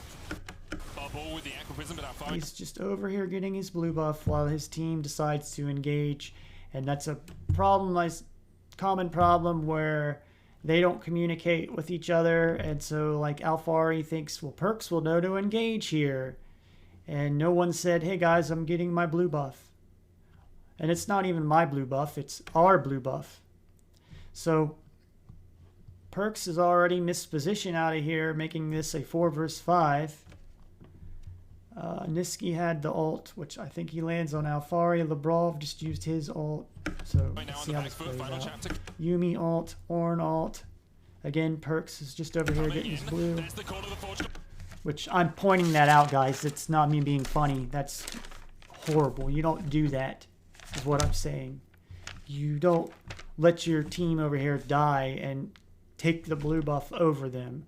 To literally choose a buff over all of the people you live and work with. That just shows you that why said player or person has problems right now and isn't where you want to see them. Got the TP on the other side as well, and there's a choke point for Mad Lions. They find one.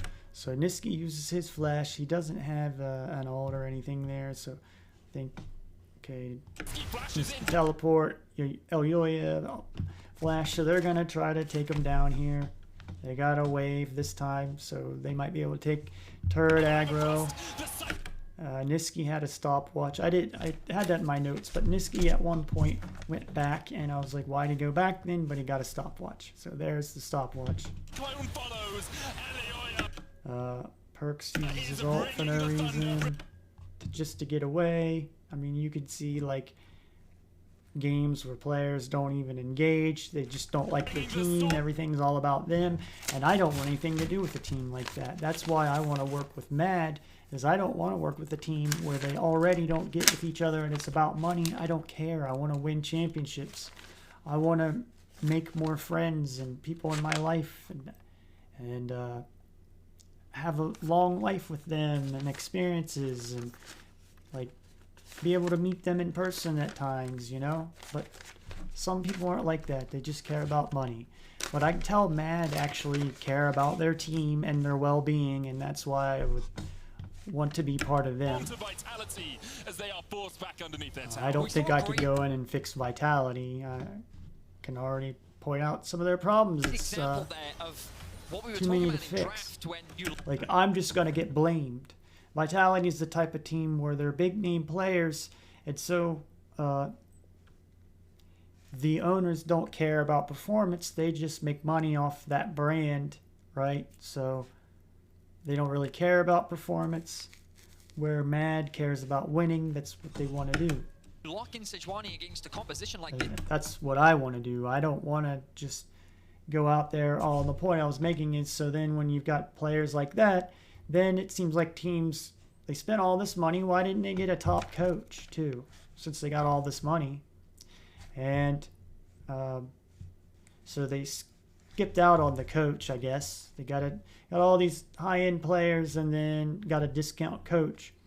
But then what happens is all of these players blame everything on the coach and get away with it because they make more money and income than what the coach can for the team, so he gets outed when he's trying to do his job. So I see that happen, and I don't want my name put out there like that, and that to happen to me. I want to start and work with a good org. There's so much mobility, and I think the engage was good from So here they go, 1253. They're going to start, Mad's going to start Baron. They have the Scuttle vision, so this is the time to do it. Niski's in the jungle over here trying to zone him away with the Zinzao ult.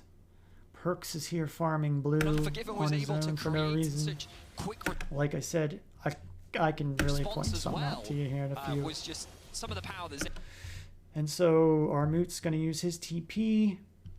I can show you later. Like, see here, and Perks is just over here doing blue, and literally at like 30 minutes into the game, he has more far, like he's over that goal, I say, of 100 at 10 minutes. And that just shows you like the problems, and if you don't get the problems, like, it's cool, it's fine. Forgiven. Mad find themselves a very quick pick, and the Baron is being started off. This is quite slow. Alfari does have T. What I'm saying is, if you don't get it, it's irrelevant. You know, if you're a Perks fan, you love Perks. And they found Niski. No vision there. So Niski's over here zoning them out, trying to keep them all away with the Zinzao ult, which is kind of risky for Niski because he doesn't have his flash or his ult. Now he does have the stopwatch, though. It might be the reason why he's over here. I didn't do a stopwatch count yet.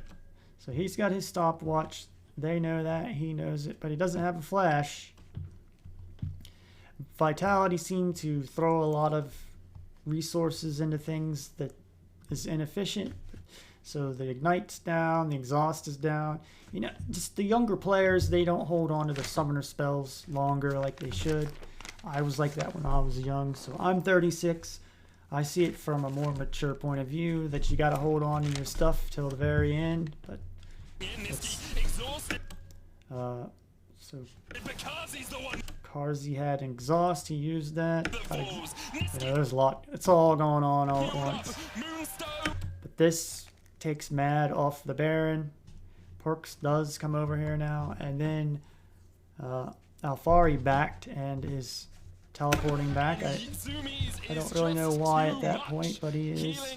Just miscommunication. So strong, and Kaiser is showing us just A little bit more than just miscommunication. Wow. Okay, so Mad Lions If you're walk looking away for with another answers, pick, that's and one of remember, them. For the last like 20 minutes now, it's just I been don't Mad think Lions there's pick one after answer pick to after pick everything. after pick, and they've just been punishing everything that Vitality has been trying In to do. life. We haven't really Anything. seen a fully fledged front-to-back team fight. We're going to be sitting ahead a little bit, and So I'll let the Niski, you're casters sitting on the point it brush, out looking why. for a pick. He knows Get that a the sip of re-engage is gonna water come through. here. Good bubble We're from almost to LeBron. the end. Makazi just doesn't quite have the damage. Niski, even though exhausted, is able to tank up so much, and then the healing and the shielding that comes through from the Yuumi is enough to get him to safety. And Niski's able to get away with his life. Big debut game for Niski. We know that he had a lot to prove. Okay. He wanted to showcase that he was I needed a definitely voice still break there for a LEC second. ready. This is a one-man The fact that his show in departure operation. from Fnatic and he wasn't picked up by a team was a shock to many. There's His notes I requisition skipped over. In the Mad But I've Lions, said a lot everyone this saw it as a VOD, tangible so I'm already upgrade. In particular, in happy that with mid-jungle what role, I've, LUI the still had a information very I've strong given split out. last split. Anybody So pairing watches him up it. with a very prominent mid laner like Niski. 20. We're expecting Alright, results, and so far Mad Lions demonstrating that as we get closer to the 30. 27, Yeah, for Mad, 58. obviously having such a bad spring split, they really There's needed some type of a change that would have engage. an immediate impact. Niski seeming to do that in game one. Of course, only the first game. So I don't know if I and should rewind, but Niski's up here pushing top, which is what he should be doing. Armut should, well, no, Armut shouldn't, and maybe Niski shouldn't. He doesn't have teleport, so he's, and a flash, so he's risking it here. But that's applying pressure to, Niski's applying pressure to Vitality, trying to get them there, so that will allow Mad to do something somewhere else on the map. It's all like a juggling act. Hey, look at me here, don't look over here, type of thing. That's what this, that's how this game operates. Take advantage of the vision and fog of war. long season, so they've got a bit of time to continue to work on any mistakes that they have made. And so Riot does this thing with the observers where I don't get to see all the vision at sometimes, and I wish I had the actual He's replay. looking good. Vitality made a change of their own. Haru coming in. His early game was strong. Vitality had I don't know a if few I'm early game talking leads, loud but since enough then, he just or really not. hasn't been able I to kind of find talked a little bit lower in this microphone today, so I'm sorry. Armut didn't have his ult there. He lands, what, an E. I don't think he EQ'd. Right here, and maybe a compositional dip. I think it's a job on its own, just knowing all the names of these champions, being able to spell them, and knowing their abilities. I don't know their exact ability names, Just be but Vitality I not know always all of it. on the same That alone is like a job on its own. So Armut uses his ult here into the turret. He's stunned for a second. Don't really know if that's the right thing to do or not. We've got Perks over here shoving up. He's doing what Niski. See, Niski did his thing up here. It countered Perks to go do it on the other side. For the damage underneath the tower. Final chapter being. I was gonna say they didn't have minions really, like a minion wave push to take that fight. Vitality not always on the same page. Call Didn't really have any minions there. Niski wants to come in and flank from behind. Alfari's stunned for a second. And they look for the damage underneath the tower. Final chapter being used here as well as Haru has to pop the Crescent Guard and Mad Lions tank the tower and just back. So maybe they know Vitality doesn't hold on to their stuff very well, so they did that. They try to get, like, they got Lucian's ult out of that, so they're trying to get some stuff out. Well, we talked about how difficult it is for The Mad Scuttle to Crab siege is against up, this so composition. again, hey guys, let's play around that vision did the now. right We've got the Scuttle thing. Crab You vision. have to threaten Our a next dive objective is to Baron. force Vitality away, and this was the best window. Our last objective was mid-turret, but it didn't go Perks instead very of well. They thought maybe we can get the TP out from Perks because we don't have Niski teleport. does not have teleport now, so this kind of shows their hand, Mad's hand right here, that, or at least the way I see it, this shows, hey, we're going to do Dragon next because he doesn't have teleport. Now, does Vitality know Niski has teleport or not? I don't know. Maybe they're really bad at keeping track of it. Then we can get that TP. And maybe that's why Niski went here, because by the time it's Dragon, he'll have teleport. Armut has a way to go. You want to play around teleport. That's why I don't like Ignite. He just chose to reset, and even without him, Vitality... Ignite's good. If you're going to win the game in less than 20 minutes, go right ahead. But if you're going to go 30, 40 minutes, teleport pays off. way more than what Ignite does. Ignite does nothing later on after like 10 minutes. Teleport creates all these plays, gives you all this gold opportunity. I even saw like Ming make a big play on for RNG where he teleported with Unsealed Spellbook at the end of the game into the enemy jungle, and it made a big play. It's even on your support. It's amazing. I love teleport. The tower with Alfari using his ultimate, Haru It's almost using better his, than the Flash. disengage from the Nami ultimate. Vitality have a lot I'm of a tools to make teleport it difficult Flash for you guy. to That's really why, engage like, onto them.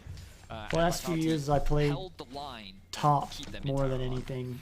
When I first started jungle all the time in AD, but I like teleport too much. I like to run teleport if I play bottom lane. But anyways, so they're putting, Matt's putting pressure mid. I think Niski's putting pressure bottom. Top has no pressure. The way I like to play is 1-3-1, but again, Amrut doesn't have teleport here. But this does, okay, I point this out now that I remember, this does start to take the farm numbers down, where like T1 or EDG, they have 300 farm by now, the top laner does, and this top laner has 300 CS by now, and Perks is there, he's already ahead because he gets more farm than, he's taking his farm, really, some of it. But it needs to go to him. He has more than he needs. This is doing no good. It's doing nothing. He's a little bit off. He's a little bit off. He's a little bit off. These are little things they can work on and improve. They should have about 290. They could possibly have 290 each right now. On his opposition, and they don't. They're all off. If you were watching the Eastern teams, these would be 300, 300, 300. On the tower almost takes that adds up 30 minutes, 40 minutes. Can't quite get it. How far we put. And I think those are the micro things where the player may not be as proficient with the micro and played that champion enough, like early game, to trade that well. They play too passive. But anyways, I'll go deeper again later, make more stuff. I'm just scratching the surface. So Niski's gonna go ahead and use his teleport here to save mid. Now Perks has his passive again, so is this teleport the right thing? I don't know. You've got Dragon coming up in 15 seconds.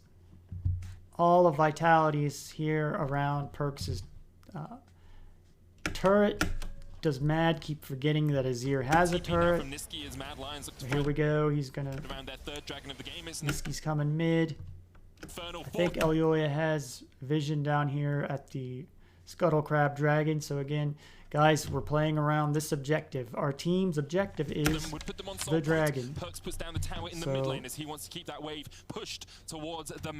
Elyoya is down here trying to get vision. This is where maybe Yuumi may not be good for little things like this, or maybe Elyoya needed Kaiser down here to plant some more vision. I've seen him do this already. I mean, they won the game. Vitality may just say, "Hey, you guys take the dragon." But against top level teams, I mean, I'm sure there's mistakes that the top level teams would punish.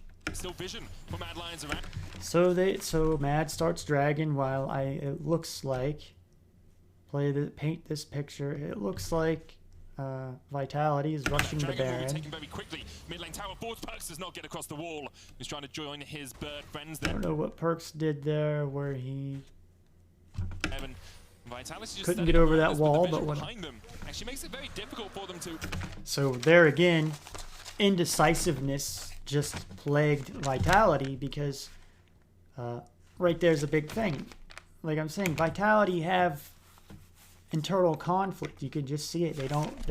There's so many problems they have not even worked out yet in the scrim room and back at their org building that they're working out here on a stage in front of people, probably in the most embarrassing place where they should have worked it out already in practice. They've been wasting their time, or they don't get along, or they may not even care. They just want money. So I mean, if that's, you can't change people if that's how they are and want to play. That's just how they are and want to play. I want to win. I think Mad Lions want to win like that. So, I mean, if you win, you get paid, so it doesn't really matter. I've always been taught to win. You'll get rewarded later.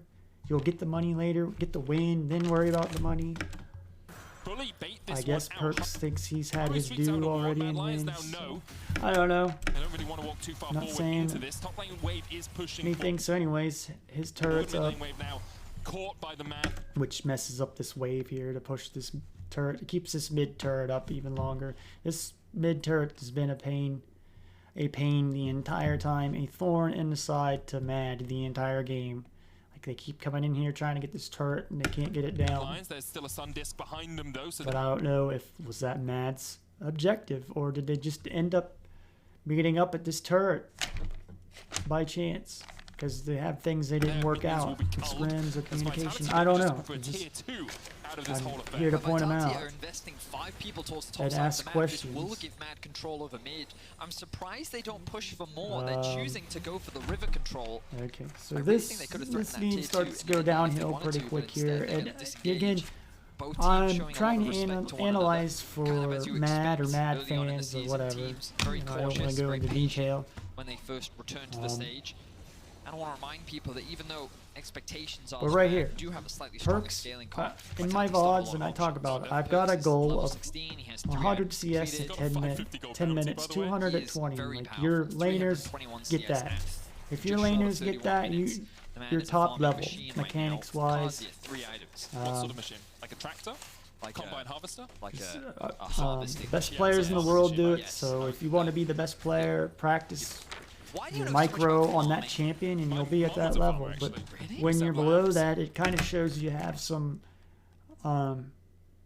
problems that can be worked on. And I'm not picking on anyone or pointing fingers out. I'm just telling you what I see from watching all of these LCK games over 10 years and LPL. It can also be times where players are standing around and don't know where to go. So again, that's the thing to figure out is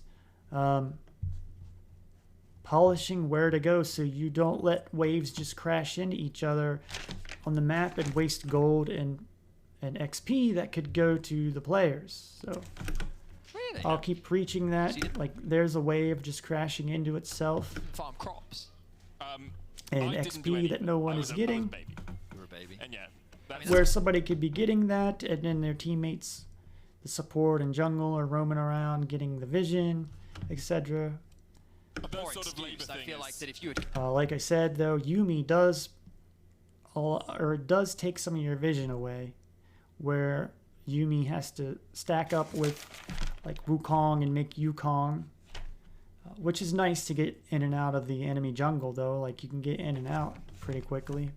But that would be somewhere where like Yukong could be putting vision here, and you could have Kaiser on Nautilus down here at this jungle put vision down. And so you're only getting half your vision with Yuumi. So that's one thing to keep in mind when you pick Yuumi. You're cutting half your vision down.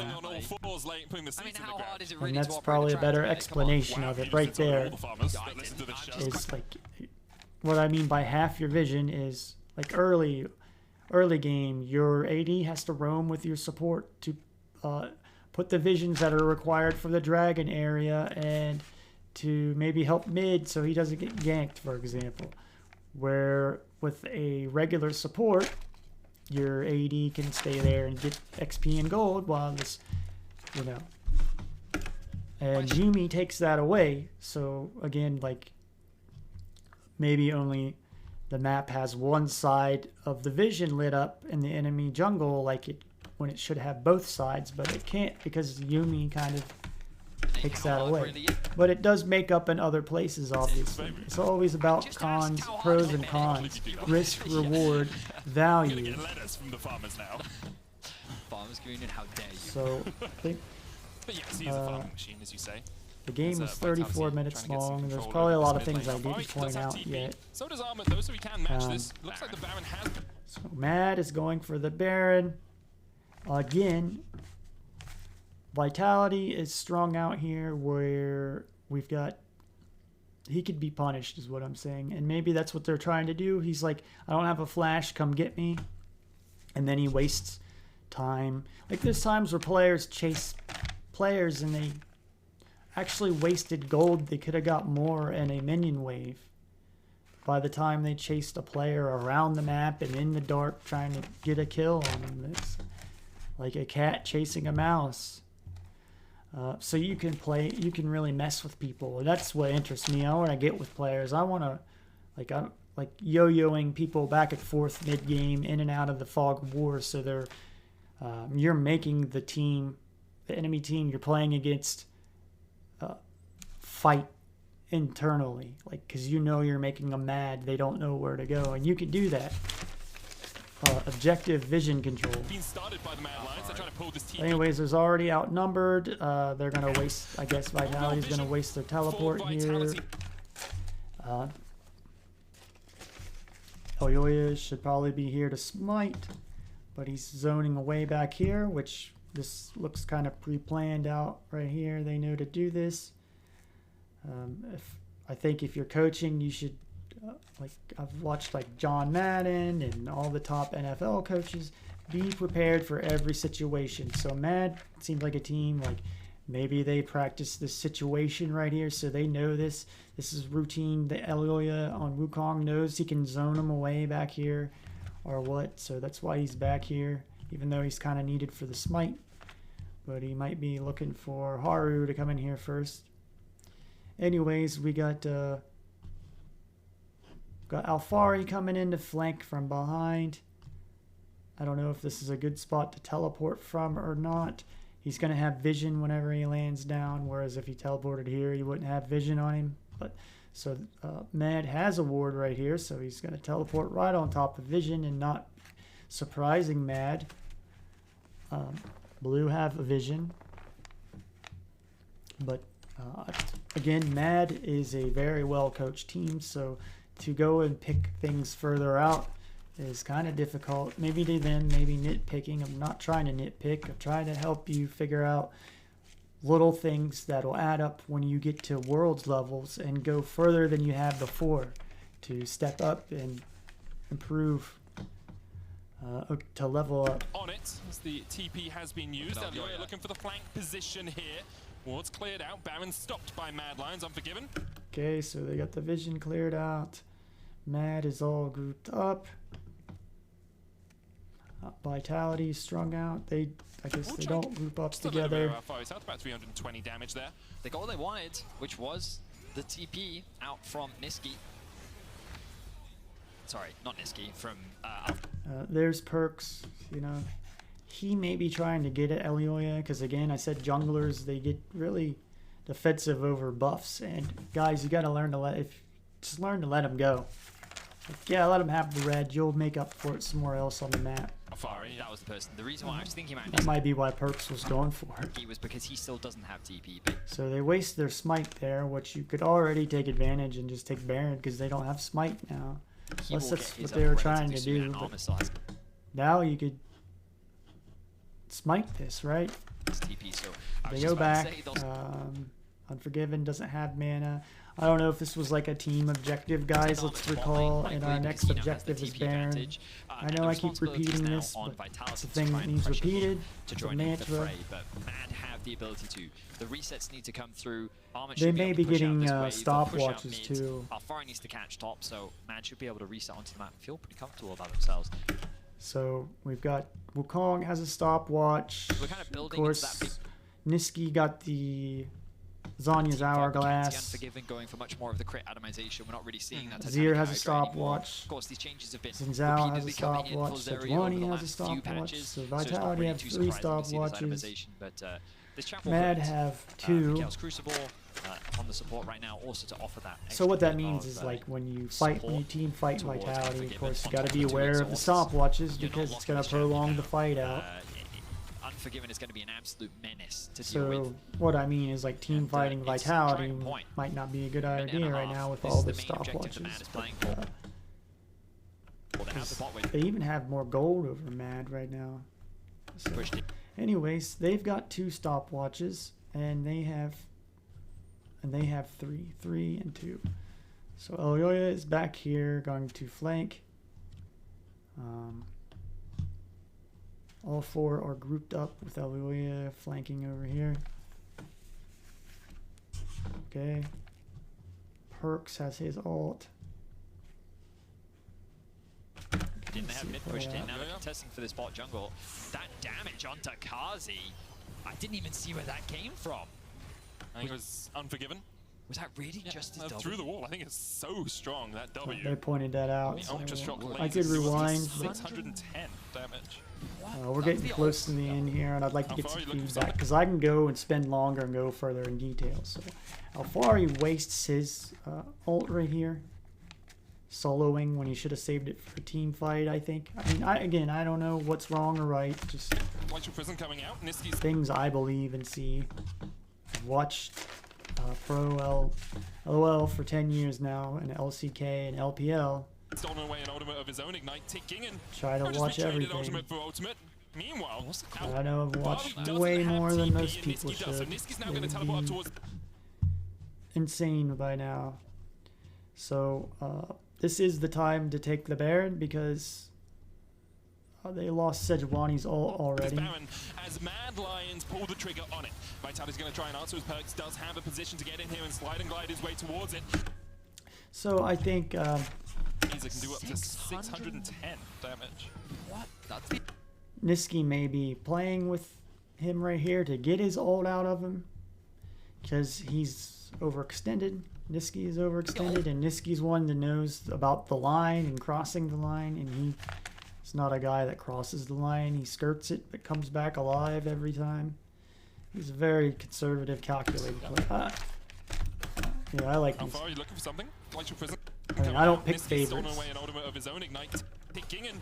Okay, so he used his ult there. My bad. I thought he was trying to pick that out either way. Doesn't have TP and Niski does. I mean, he got it out of him, but I mean, he could have saved it for up here is what I was Niski's saying. now going to teleport up towards this Baron. So, Niski, you could have saved it for the team fight, mate. As Mad Lions pull the trigger on it. Vitality's going to try and answer his perks. We'll lightly slap you on the wrist, Niski. You could have saved that for for Baron, man. Does have a position to get in here and slide and glide I mean, Alfari didn't have a flash to catch up to you. his way towards it. Warded Haru call to the floor. So we got Ornn's ult trying to zone Vitality away. They are just burning Baron down with no problem. They've got a mountain dragon Jump coming buff. out. Perks looking to get up. So somebody's got to keep doing damage on this, right? Because somebody's got to get this Baron down.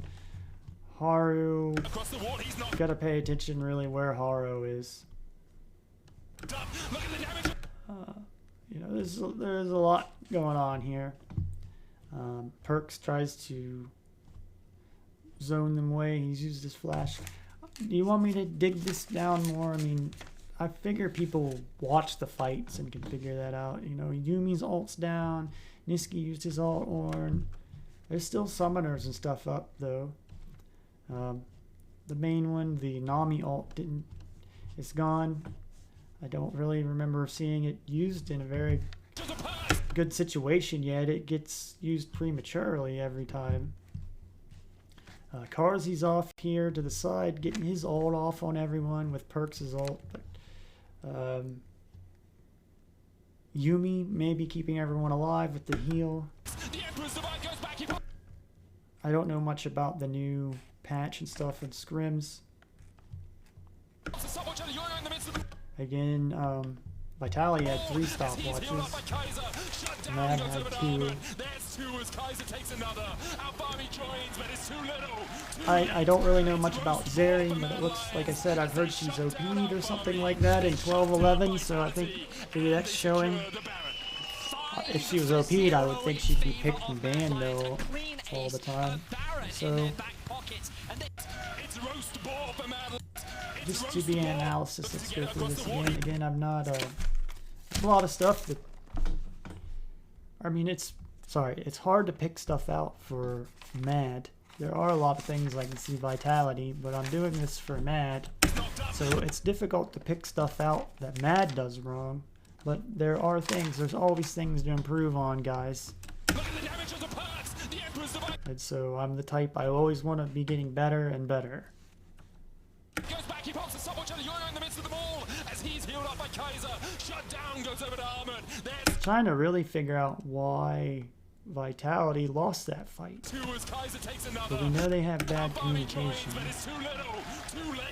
It's roast ball for Mad Lion. That time Labrov didn't get picked. You would think Labrov would get just picked off instantly like every time, but they wait for him last. Unforgiven's his flash. They shut down Alfari. They shut down by. I think of Forgiven every time I see his name, so I'm sure that maybe that's part of why his name is that. So we're trying to figure out why Vitality lost that fight. Like, Trying to glide his way towards it. Warded Haru, call to the fortune coming out. Perks. okay, so he gets knocked up. Who is this guy here? Perks is there. Karzi. This is Haru. Okay, Haru gets knocked up. To get it across the. And Labrov and Karzi are hanging out here, I guess, to get an ult down. But I guess they're out of position a little bit. Like, they should be a little bit closer to each other. Like, they're too far from them too, so they're spread too far apart. So they're gonna get picked off before they can even catch up there. Wardy's knocked up. Look at the damage to the Perks. The Emperor's. And so there goes both their stopwatches at the same time. There goes two. So they managed to get two stopwatches out.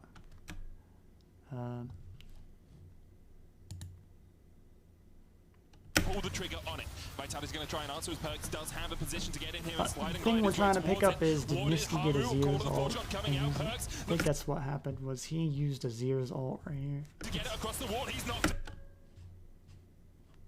Look at the. Yeah, he has his, or no. Yes, I was right. I gotta trust myself. That's where why, like, both their health points just drop down out of nowhere. Right here, where Niski lands that Azir ult, and it takes both their stopwatches. Damage of the Perks. So that was a good Azir ult into a Yuumi ult. I mean, what are you gonna do into a Yuumi? I mean, this Wombo combo, yeah, Mac, good job. Good draft, guys. At first, I didn't think Yuumi would be good, but you proved me wrong that Yuumi worked, because I was kind of against the vision on Yuumi. It worked. And Vitality is supposed to be a top team, right? I don't pick favorites and stuff, but from the stuff I hear and read, Vitality is a top team, right? Or at least the players. So they kind of got stomped in a team fight right there. Again, they have really bad miscommunication. Well, I don't know, but it looks like it. They make a lot of mistakes, is what I'm trying to say. So let's finish this out. Probably went on enough for one VOD. I'm gonna do the next game I gotta work on, and I'll have that tomorrow or the next day. It's taking longer than I thought it would. And they could look to end the game. It feels like this might be what we see from at least the start of 12-11. And so, team fight defines the game, and the good teams, they know can close games out. for this entire match. Vitality can only The sit death in timers the are so long anymore that you've got 50 seconds, you just drive and close the game out. I do see some teams, though, where they could close it out and they back off, or they could have just went straight down mid and finished the game before the other team would respond, but they get scared and they don't. But Mad knows to close it out. And so I'm sure there's more I could pick out, but there's my first Mad VOD review. of summer 2022. Perks walked up to the pit. Okay, one of my notes was Perks just walks up to this pit unprotected. He's just like, hey guys. Vitality's going to try and answer his Perks. So Does Perks have a position to get in here. Perks is just he's not even, he doesn't like his team. He's just like as far away from his team as he can get, even on the Rift. And so he's way up against the wall, like, hey guys, how are you doing? Like, he's in range for them to, it's a perfect place to Ornn ult him. Hey guys, what's up? And he just perfect to get Ornn ulted. And they're too far apart. So it's just a very easy team fight for Mad to take. And Alfari's just way too late to do anything. he should have been there engaged, not Perks. But see, that's the problem, is like Alfari did nothing the entire, not him personally, but like his ults on Sejuani, not Alfari the person, Sejuani in this game landed no ults. So then that forced Perks to be the main engage, because Labrov also, I think, didn't get very many Nami ults on anything. It ends up, a lot of times with Nami, it ends up being a disengage more than an engage tool. So Perks has to come up here and use his ult to engage. And so he doesn't even trust his team. He's that far away from him. Call of the fortune coming out. Perks looking to get it across the wall. He's knocked up. Look at the damage. Like, he thinks he has to do it all himself. That, or like he just doesn't trust people, or he thinks that like he has to do everything on his own. There are people like that they only single-minded, everything is their way, and that's not how the world works. Everything works together. Or at least my opinion, and I know League's not a solo game. It's a team game that takes 5 people working together, plus coaches.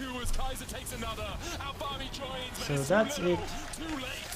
I do have more questions and stuff. I made my notes out, but I think I'm going to end it here. Remember the distance concept, if anyone's watching, of how long it takes to get from point A to B, being able to fight skirmishes out and buy time that a teammate can come in and help you finish off the fight.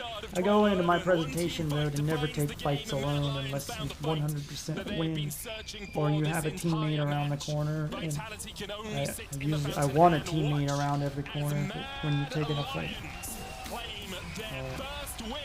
But yeah, so thank you. There's the first VOD. This is for Mad Lions.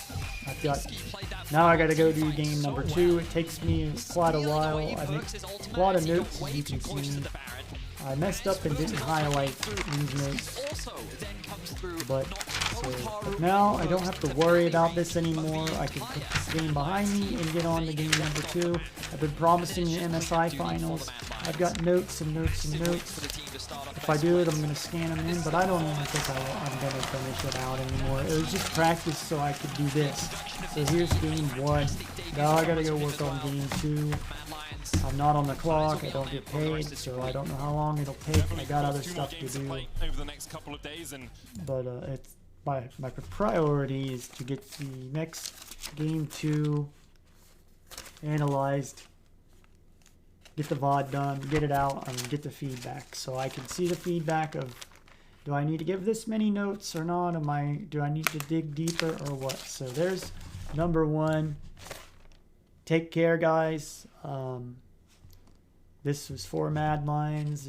I don't really want to go into detail of it. It may or may not be seen by anyone. Who knows? So, but everyone out there watching my VODs, and